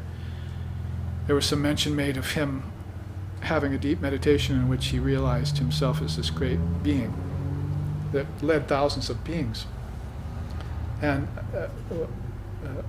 was a Buddhist teacher. So now you know probably why Sri Sharda Devi said, Swami Vivekananda is a person who sits like a wooden statue for 700 years at a time in meditation. So this is a person who can get absorbed, and bodies can come and bodies can go, but he never leaves his seat. And that physical asana is not what I'm talking about. It's the mental asana that's important. The mental asana is one and indivisible. You see, all of these are there in it. You see, the whole palette: clear mind, intelligence, capacity, ability, strong will, intention, pure intentions and all that, all there inside of a being like that. So the first rule of thumb for Janggang Khantrul Rinpoche is here. He says, it's right next to that great symbol of fearlessness. Only with fearlessness can we maintain mindfulness and awareness free of distinction. So this is why we have to enter into the time of the bardo of our death with fearlessness. The main thing that happens over here, as you see, is panic in the early time. There's the word panic. Those lacking in training may panic here. That's when earth dissolves into water. That is when basically you're trying to withdraw your senses that have been attached to nature for so long, 5 senses from the 5 elements. You're trying to successfully withdraw that, renounce the world, which of course it would have been better if you had have done that a long time ago. But in the case of those beings who are trying to get their first conscious death, then they're beginning to panic because that's a very painful process and they're not able to control their senses. Now you can see the yogic teachings, right? And the Gita, Sri Krishna, the 5 horses on the chariot. It's all about controlling the senses. If you had done that early and had attained that in life, then it's not going to be that difficult for you to do it at death. But you'll need fearlessness. Remember? Jai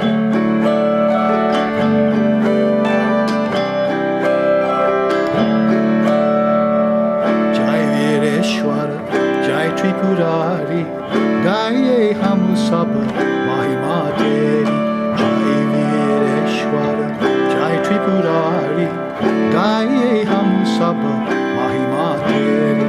Jai Ho, Vivekananda, and so forth and so forth. So, he's talking about this beautiful soul called Swami Vivekananda, Vireshwara, the manifestation of Shiva.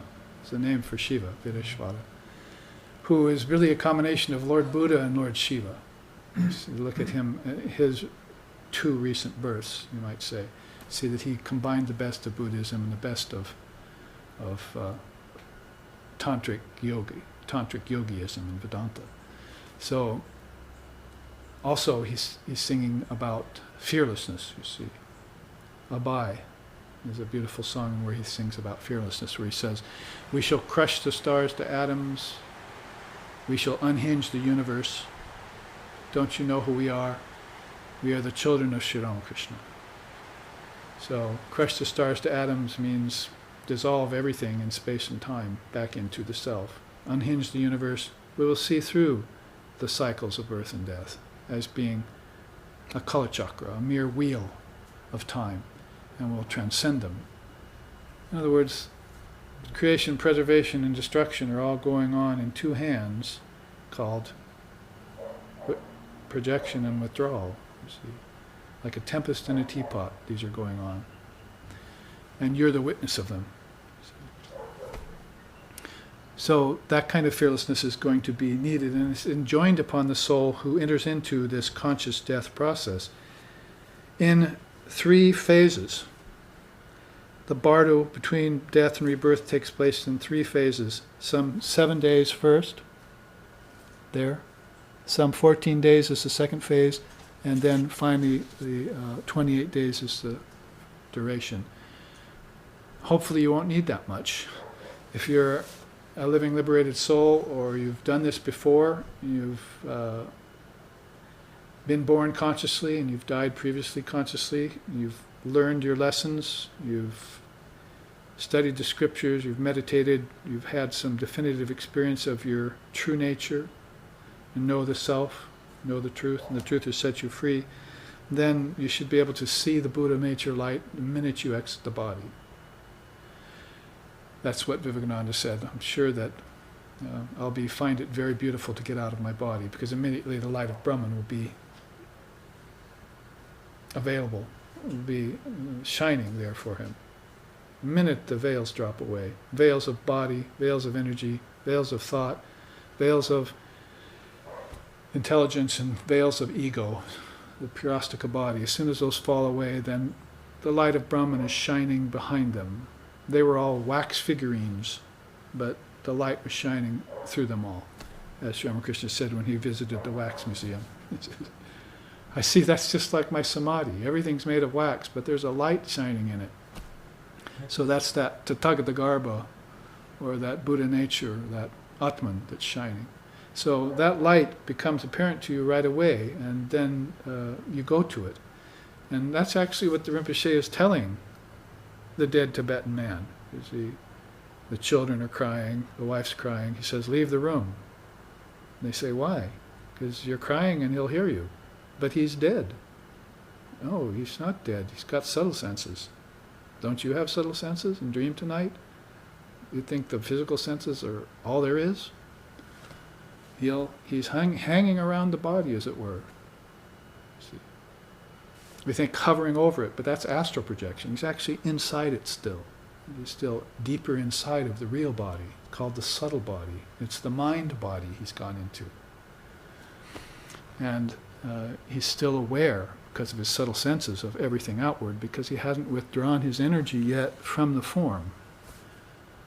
So he's there at the bedside of his Tibetan student, who is an old man, probably, who's passed away now. And he's guiding him by reading the Tibetan Book of the Dead. You've heard it before, and you know something about it, I'm sure.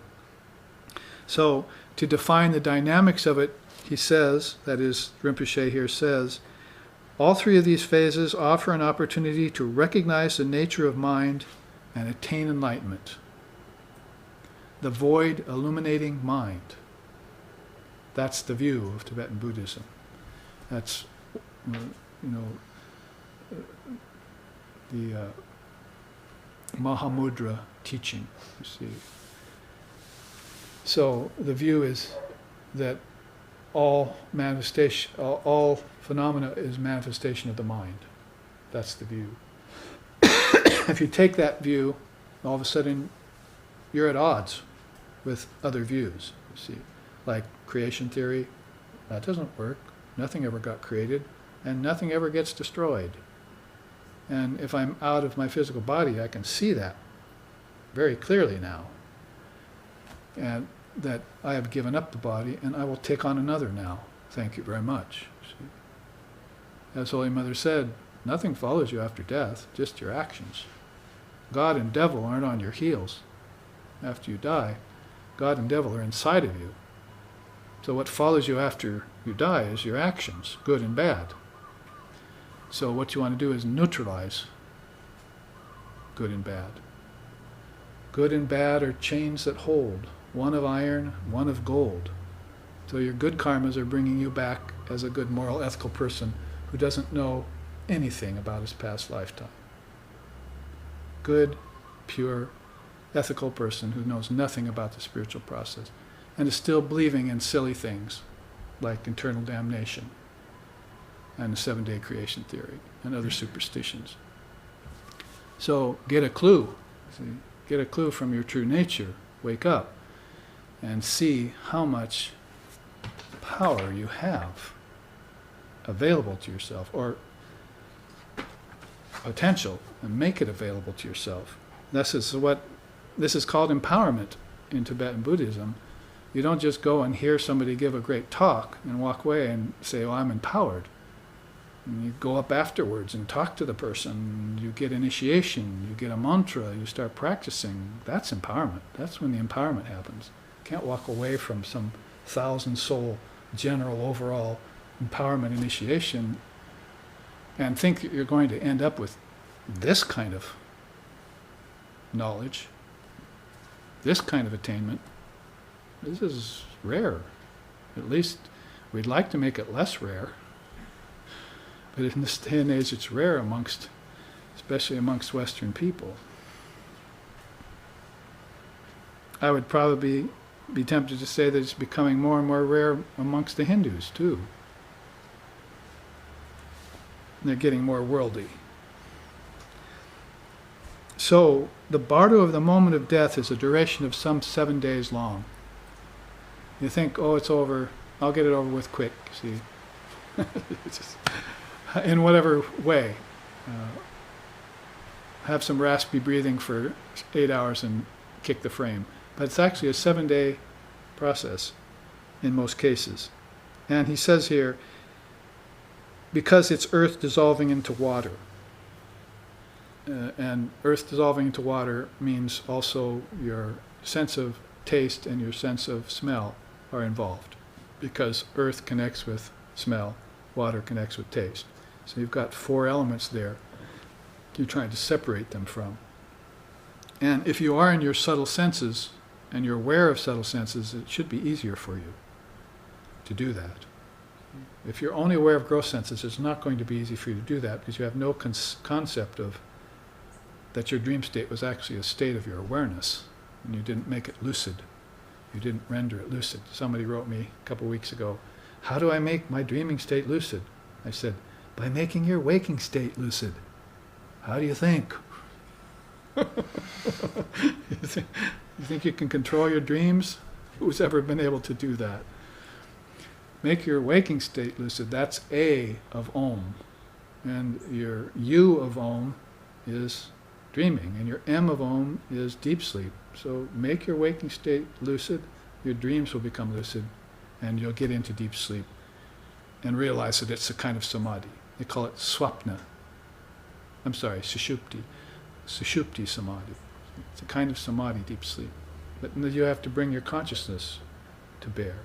And actually that's what this dying Tibetan man here, you see, is having in 7 days, 14 days, and 28 days. He's coming in and out of consciousness. So he's no different than he was in the body when he was waking, dreaming, in deep sleep. Now he's outside the body, or inside his soul, in his subtle body, and he's actually also coming in and out of awareness, just like waking, dreaming, and deep sleep is happening to him. But he's got an advantage of that voice of the Rinpoche talking to him, like, don't go toward that vulture's body. Stay away from the womb. Or if you do, get a womb with a view. You see, trying to guide him towards higher things. So here's the description. Those lacking training may panic here. It is important to understand that awareness is not changing, only the elements are dissolving. Now, dissolving the mind stream meditation that we've been teaching in SRV means that you dissolve the elements back into your senses, and you dissolve your senses back into your subtle senses.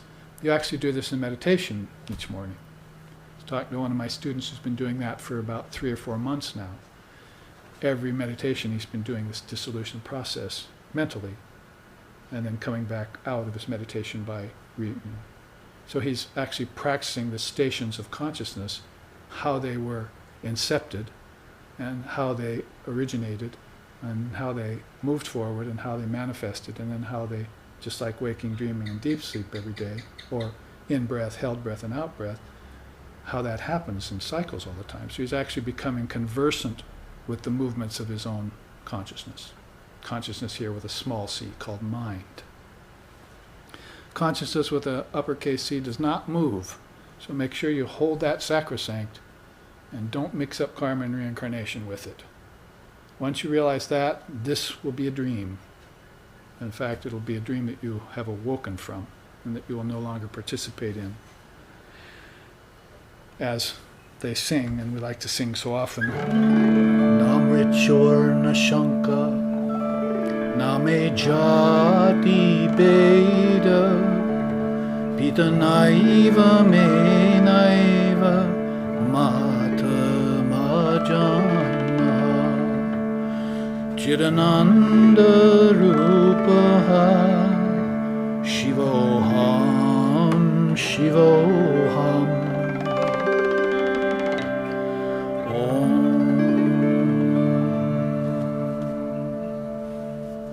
So, Namrichor Nashanka, I have no death. Why? Name Jati Beda, because I was never born. Pita Naiva Me Naiva, I have no mother, father. Mata Majanmaha, nor mother. I have no birth, Janma. So, Chidananda Rupaha, I'm birthless, deathless. I am the bliss of consciousness that never enters into the birth and death process. Never enters into it. It's always transcended. See? Otherwise, you end up singing this instead. Kamalakanta haye branta ule shona moshanadir bare bare ashi dukha rashi rashi bare bare ashi dukha rashi rashi jatane shabe arkadin shukir vashana karo arkadin shukir vashana karo arkadin taji anyobo and so forth. He says, bewildered by Maya, Kamalakanta, the singer of this song, has forgotten the 9 months and 9 days of suffering in his mother's womb. Misery and pain are the outcome of ignorant existence. How many more lives of ignorance can I bear? How about that for the lyrics of your song? This man is awakening up to the predicament of his soul caught in the chains of birth and death. See, and he doesn't want that anymore. How many more lives of ignorance can I bear?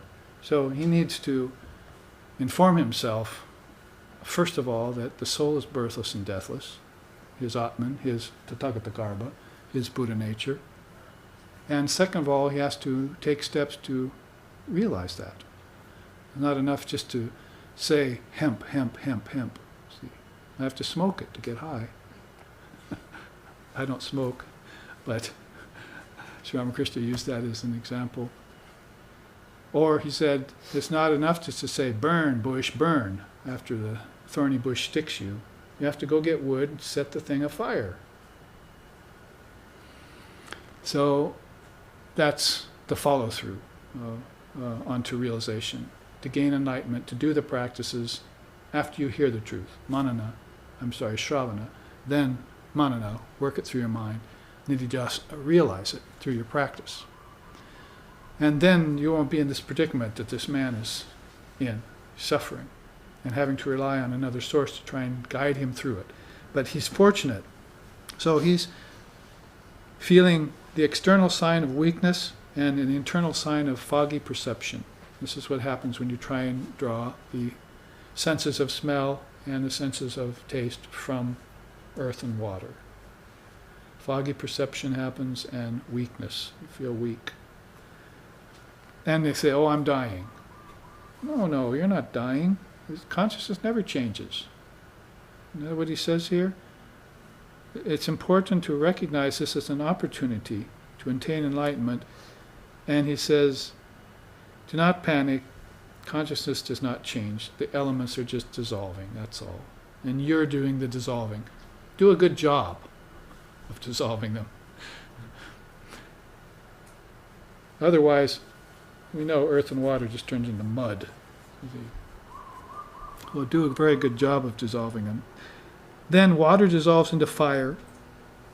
Your external sign, all of a sudden you start experiencing dryness of mouth, dryness of eyes, and dreamlike experiences internally. Foggy wisps of things, like scenes coming back to you, like 1,000 imbecilities of the mind taking over. He says, all experiences become like mirages, and moving images take on a dreamlike nature. So even if you're still in your senses a little bit, people moving about the room, it all seems just sort of like a dream, and you're divorced from it. Then fire dissolves into air, and you lose all your warmth. That's why you say, I'm cold, bring more blankets, you see. And your consciousness now becomes unstable, sort of like a candle in a windy place. You know that beautiful quote in the Gita? Dipo nivatasto ningate sopama smritaha, like a candle in a windless place. Well, this is the opposite of that. Here's a candle in a windy place. Your consciousness is a candle, and it's being threatened to be blown out by death. He says, consciousness appears like a flame, but is unsteady due to the constant movement. Then air dissolves into ether, or the space of consciousness, you could say. And the external sign of this is it's all exhalation, and there's no more inhalation. That's it. One long exhalation, and you sever the silver cord, and you're through with the cage of bone and flesh. The internal sign is awareness is a steady light. So now you get that glimpse of light you're looking for. Imagine how unfortunate it would have been to panic and lose awareness before you got to that final stage. See? Before you were able to see that steady light. So he says, awareness becomes like a lamp, is no longer disturbed by wind. So you persevere. You ride the prana inward. Now if you've done breathing exercises, and if you've studied the prana, if you've realized that the prana is really Shakti in another form, if you've had teachings about the prana, if you've meditated and used the prana, the upward moving prana to gain wisdom, because there's 5 pranas and one of them's upward moving, like your in-breath, so you're like the beginning of a sneeze, and there's also the beginning of wisdom. So you can gain that upward moving prana and gain knowledge with that. So if you've done those kinds of practices while you were living, then it's easier at the time of your death you'll have control over those certain aspects of prana. It won't be such a task for you.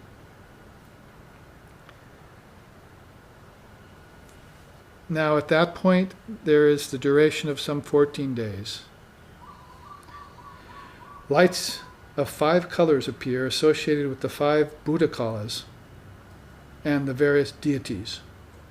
That is, he explains further, deities emanating through mandalas appear in peaceful and wrathful aspects, representing emptiness or clarity. This is, of course, famous Tibetan Buddhist Thangka type of stuff, where you see the Buddha fields and you have darshan with the deities. It's very particular to Tibetan Buddhism. It's not found so much in Zen or in Madhyamaka and other forms of Buddhism that are not so concerned with the deities. But deity yoga is very big in Tibetan Buddhism, and it's good that there is a form of Buddhism that teaches us that. So mandalas, you've heard of mandalas, of course, so like the 7 rishis of India form one mandala of souls, and they preside over the 7 lokas. So there are correlations we know of even back in Vedic times of this kind of ideation. So some 14 days, to summate it here for you, is that you're seeing lights. You're seeing, sometimes they call those the Shambhala worlds or the rainbow worlds.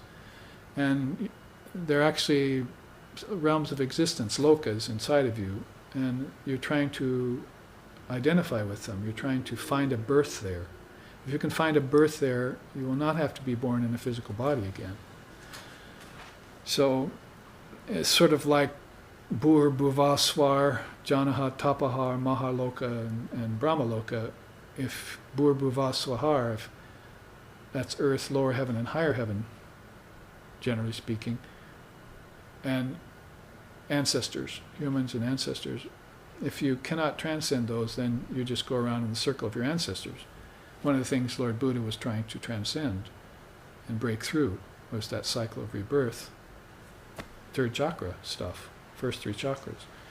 So if you can break through into the heart chakra, then you're at a realm that you won't need to take on a physical birth anymore. Or if you want to take on a physical birth, you can do it as a matter of choice with your powers intact. And there you see great souls that can do that. Semi-great souls, let's call them, because there are deeper and further realizations to have. Pretty simple, that duration of 14 days. The duration of 28 days later is a rather unfortunate thing. The bardo of becoming. That is, you haven't realized yourself as pure being, so you're going to have to return to the dream of becoming. And he says here, lights of lesser intensities appear, not those 5 colors, those rainbow lights, but lesser intensity of lights. They're associated with the 6 modes of existence, and one relives the deeds of the past life. There are, of course, correlations in Christianity and other religions in that regard, that you have to read the record of your life. They call it sometimes the akashic record. And the akashas actually are at least five akashas they talk about. So you're reading the record of the Bhutakasha. People don't know this very often, but they hear something about the akashic record and they think, oh, that's just reading, the history of the world or something, or the past, present, and future. But actually, the akashic records is happening at 5 different levels of space, like 5 little Russian dolls put back inside of each other. We have a chart on that. So, whatever the case may be, or however you would describe it in your particular tradition, this means you're looking at the karmas, the actions that you did. And as Holy Mother said, actions follow you after birth. Nothing else follows you. God isn't coming after you. Devil isn't out to get you. Those are all inside for you to meet yet. In fact, devil is going to be a wrathful deity in Tibetan Buddhism, and you see a wrathful deity, that's a good thing, because that scares the bejesus out of you, and gives you a challenge, and you face off the challenge, and the guardian, the gate, lets you through. See, so fearlessness. He started out saying that at the beginning, didn't he? Fearlessness. With fearlessness, one can maintain mindfulness and be free of distractions, which he started out at the very top saying, distraction is one of the worst problems of the day. So it's all connected very nicely in this teaching.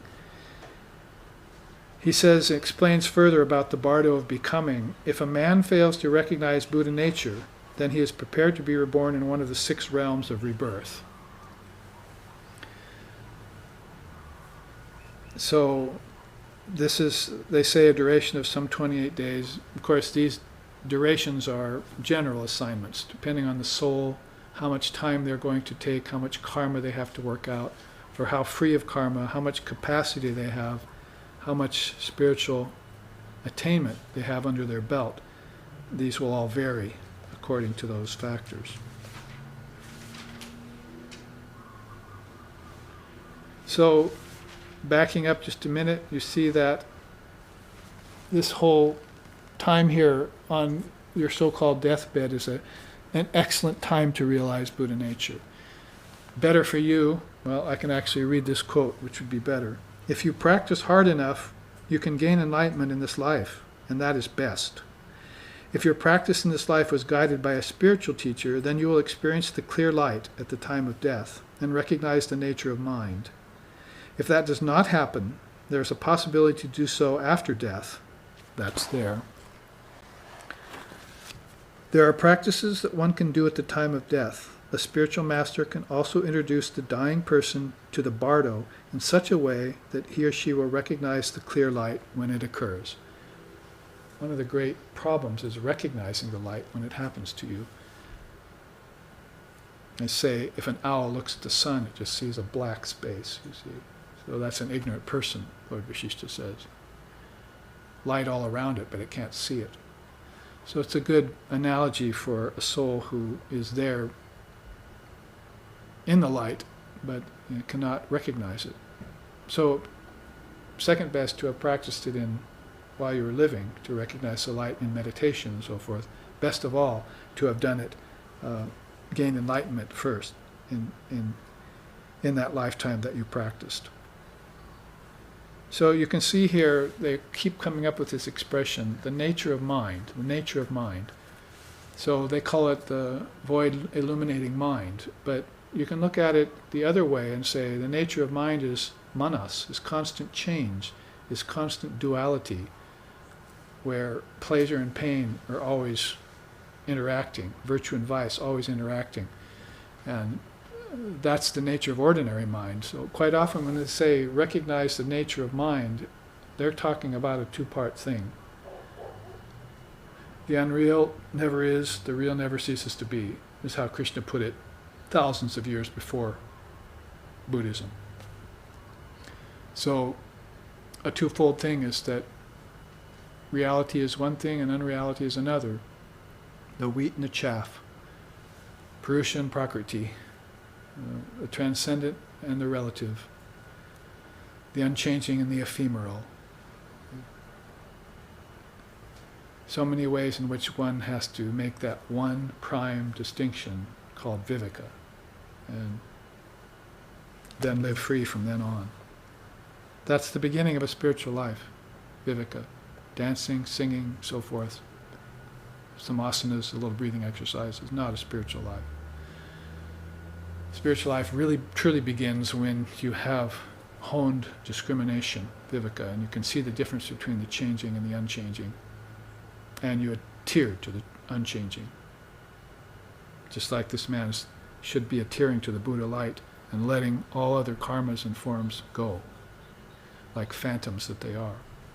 If they appear phantom-like to you in the dream, then let them go in the dream and wake up.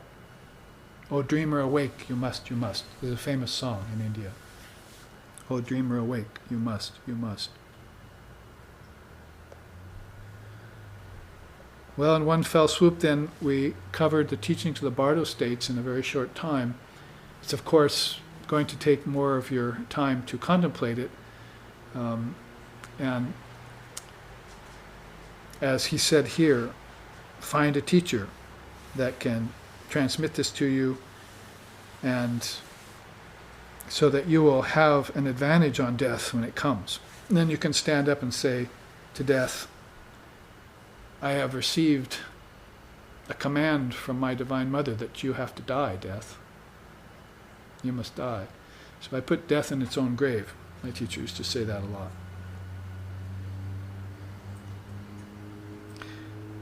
Now, in accord with some of these teachings, and in the time remaining, I wanted to show you one of these karma charts. Here, I have it up here.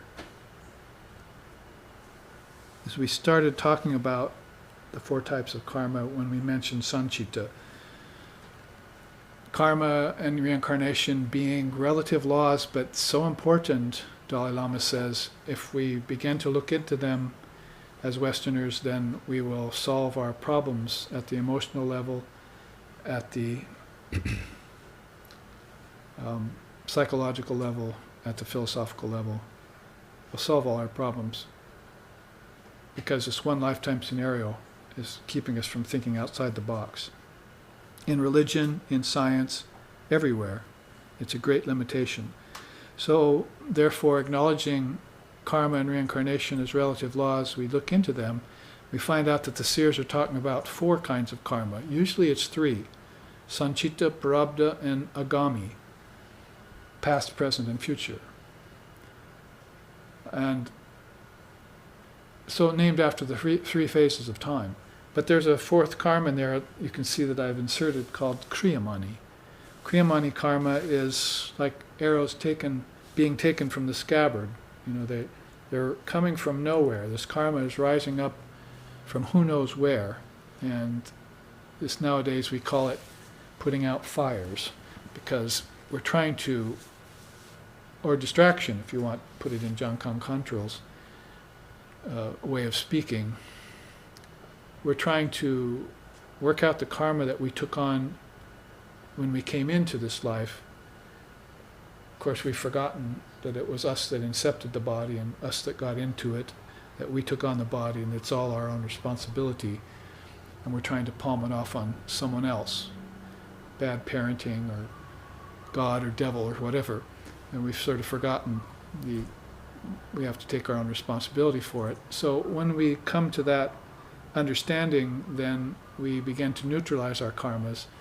As we try and do so, this kriyamani karma rises up and takes us off in different directions. Very difficult aspect of karma. But you can see there, accumulated karma or past karma is arrows being held in the scabbard. Prarabdha karma is arrows already loose from the bow. That's karma that you're living right now, that you have to experience. There's no way around it. Kriyamani karma is imminent. It's arrows being taken from the scabbard. And of course, agami karma is arrows being loaded into the bow. So that's future karma. And that's why I wanted to come up with this, some way of speaking to that idea of conscious future lives in the chart that we looked at in the first half. So knowing about these 4 types of karma, we can begin to work at dissolution. They say in different levels it comes. Attenuation, it means to modify it some so that you can get some wiggle room in your own mind. But then you can also neutralize it. You can dissolve it completely too. That's the ideal.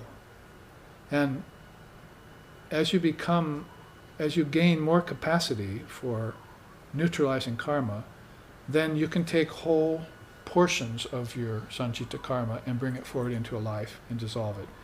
Sometimes we see Maya is causing things to look different than they really are. We said that's that vikshepa, or distortion.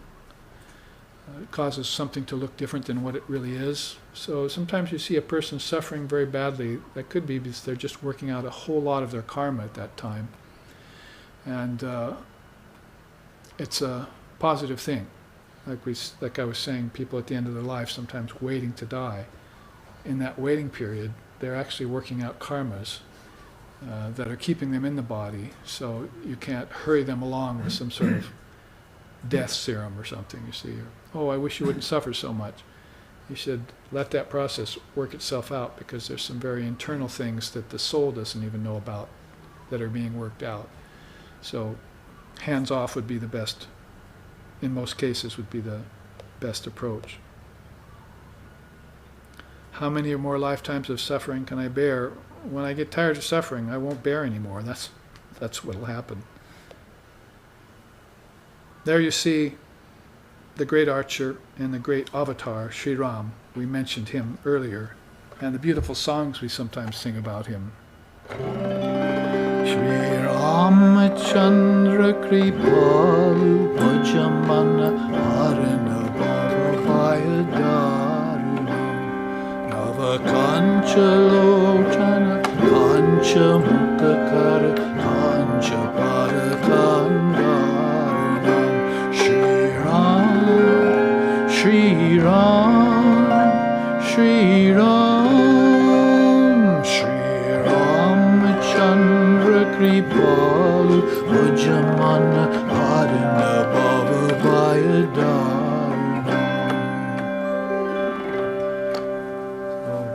He's really the earliest of all avatars. You can't think of anyone on record that was earlier than Sri Ram, even prior to Krishna. So in this very ancient age, and Lord Vasishta being his teacher, this great soul that we looked at, one of his quotes earlier, we see Sri Ram has lived so long and has had such a long-standing line of avataric descent that he's probably the best one to go to when you have questions about karma. Karma which is inexorable, karma which is inscrutable. Karma is just like a mass of jungle, or a mass of underwater creepers, and that the diver cannot penetrate through. See, so it's very indeterminate and very difficult to see through. So these are clarifying topics. If you know there are 4 types of karma: accumulated, operative, imminent, and potential, then you can do something. And the best teaching about karma is that it frees you from bondage. It may be sobering at first, but you understand eventually that thine only is the hand that holds the rope that drags thee on, so let go thy hold. And at that point you will become adept at destroying karma, and you'll begin to get into an artistic way of looking at life. Paint a palette of your own design. Paint a canvas of your own design with this multifaceted palette of divine qualities. There are also 4 shades of karma: black, white, black and white, and colorless. It's a nice teaching. We always hear about good and bad karma, and those are fairly easy to recognize. Again, recognition being a very important teaching. So everyone can recognize bad karma and stay away from it. Everyone can recognize good karma and benefit by it. The most stultifying of all karmas is black and white, mixed. So the quote under mixed karma is, motivated karma is far inferior to that performed with equanimity of mind. Take refuge in evenness of mind, for wretched are the result seekers. Learn to do everything as an offering to me. Thus shall you be free from the bondage of actions yielding good and bad results. If you're talking about it in terms of the gunas, then you want to get beyond tamas, slothfulness, to restlessness. Then you want to get beyond restlessness to balance. But you don't want to stay in balance. It's the interesting facet of that teaching of the gunas, which is peculiar to Hinduism. The teaching of the gunas to Vedanta is that beyond balance is called pure sattva or transcendence. And that's going to be beyond any quality of nature. So you're actually transcending nature and its various allurements and traps when you get beyond balanced mind. If you just remain in balanced mind, then you tend to live a happy life. And pleasures, everything is fairly even keel, you see. We see people living those kinds of lives, but enlightenment doesn't come to them. They have to go beyond the sattva guna to get that. And when you do, then you would understand what colorless karma is. He says here, that one whose intellect is unattached everywhere, who has subdued his self, that's of course the ego self, from whose desire has disappeared, that one, by renunciation, attains the supreme state of freedom from action. That was really the name of my teacher, Swami Asheshananda. It means pretty much freedom from any karmic residue left over after life. So, will not be dragged back into the body again by unresolved karmas. Colorless karma, in Zen, they talk about that as a bird flying through the sky, or Roshi walks over rice paper and doesn't leave a wrinkle. See, my Roshi walks over rice paper and doesn't leave a wrinkle. So that means the person who moves through life without accumulating any karma, so will not have to pay any karmic debt during life or at the end of life when he drops the body. So that goes very well, colorless karma, with this palette of future lives and the consciousness one wants to engender when one is doing their spiritual practice. Bad and white karma are so well known that I'm not even going to read the quotes under them. Definitely one is better than the other, but again, one can get stuck in good and get bound by a gold chain. The last quote at the bottom is worth reading by Shankara, because you put a Shaivite together with a Vaishnava, Ram Chandra being one of the great Vaishnava teachers, an avatar of Vishnu, and Shankara being a great Amsa avatar of Shiva. He says, the fire of knowledge destroys that which has previously been done. That's here. And what one has yet to do, that's here. But what is done, that's here, it cannot destroy. But those who stay close to Brahman are never affected by these three. They are Brahman without qualities. So you can destroy past karma and future karma. Future karma is actually easiest to destroy because it will not formulate if you gain teachings and gain enlightenment. So that's what he talks about, the fire of yoga, or the fire of knowledge. That's how to destroy karma quickest and best. Krishna even says that in the Gita. Nahi gyanena sadrishyam pavitramiha vidyate. Know, O Arjuna, that knowledge is the greatest purifier in the world. Gyanena, greatest purifier in the world. So that will destroy karmas quicker than anything. Devotion, will it destroy karmas? Has to be very intense, otherwise not. Karma, will that destroy karma? Can karma destroy karma? Probably not. You're going to have to get beyond work, get beyond activity, into an actionless state. And will meditation destroy karma? Not its best use. Meditation is for seeing God face to face, not for health. not for destroying karma. So get that thorn of knowledge that's in your flesh out. That thorn of ignorance that is in your flesh out with the thorn of knowledge from the same bush. Extract them and throw them both away. Get rid of ignorance with knowledge and then know the truth, and the truth will set you free. So that is the fire of knowledge and how it works. It's best illustrated through teachings of the Dharma like this, which is why there are so many precious Dharma teachers around who are giving this, and we wish there were more.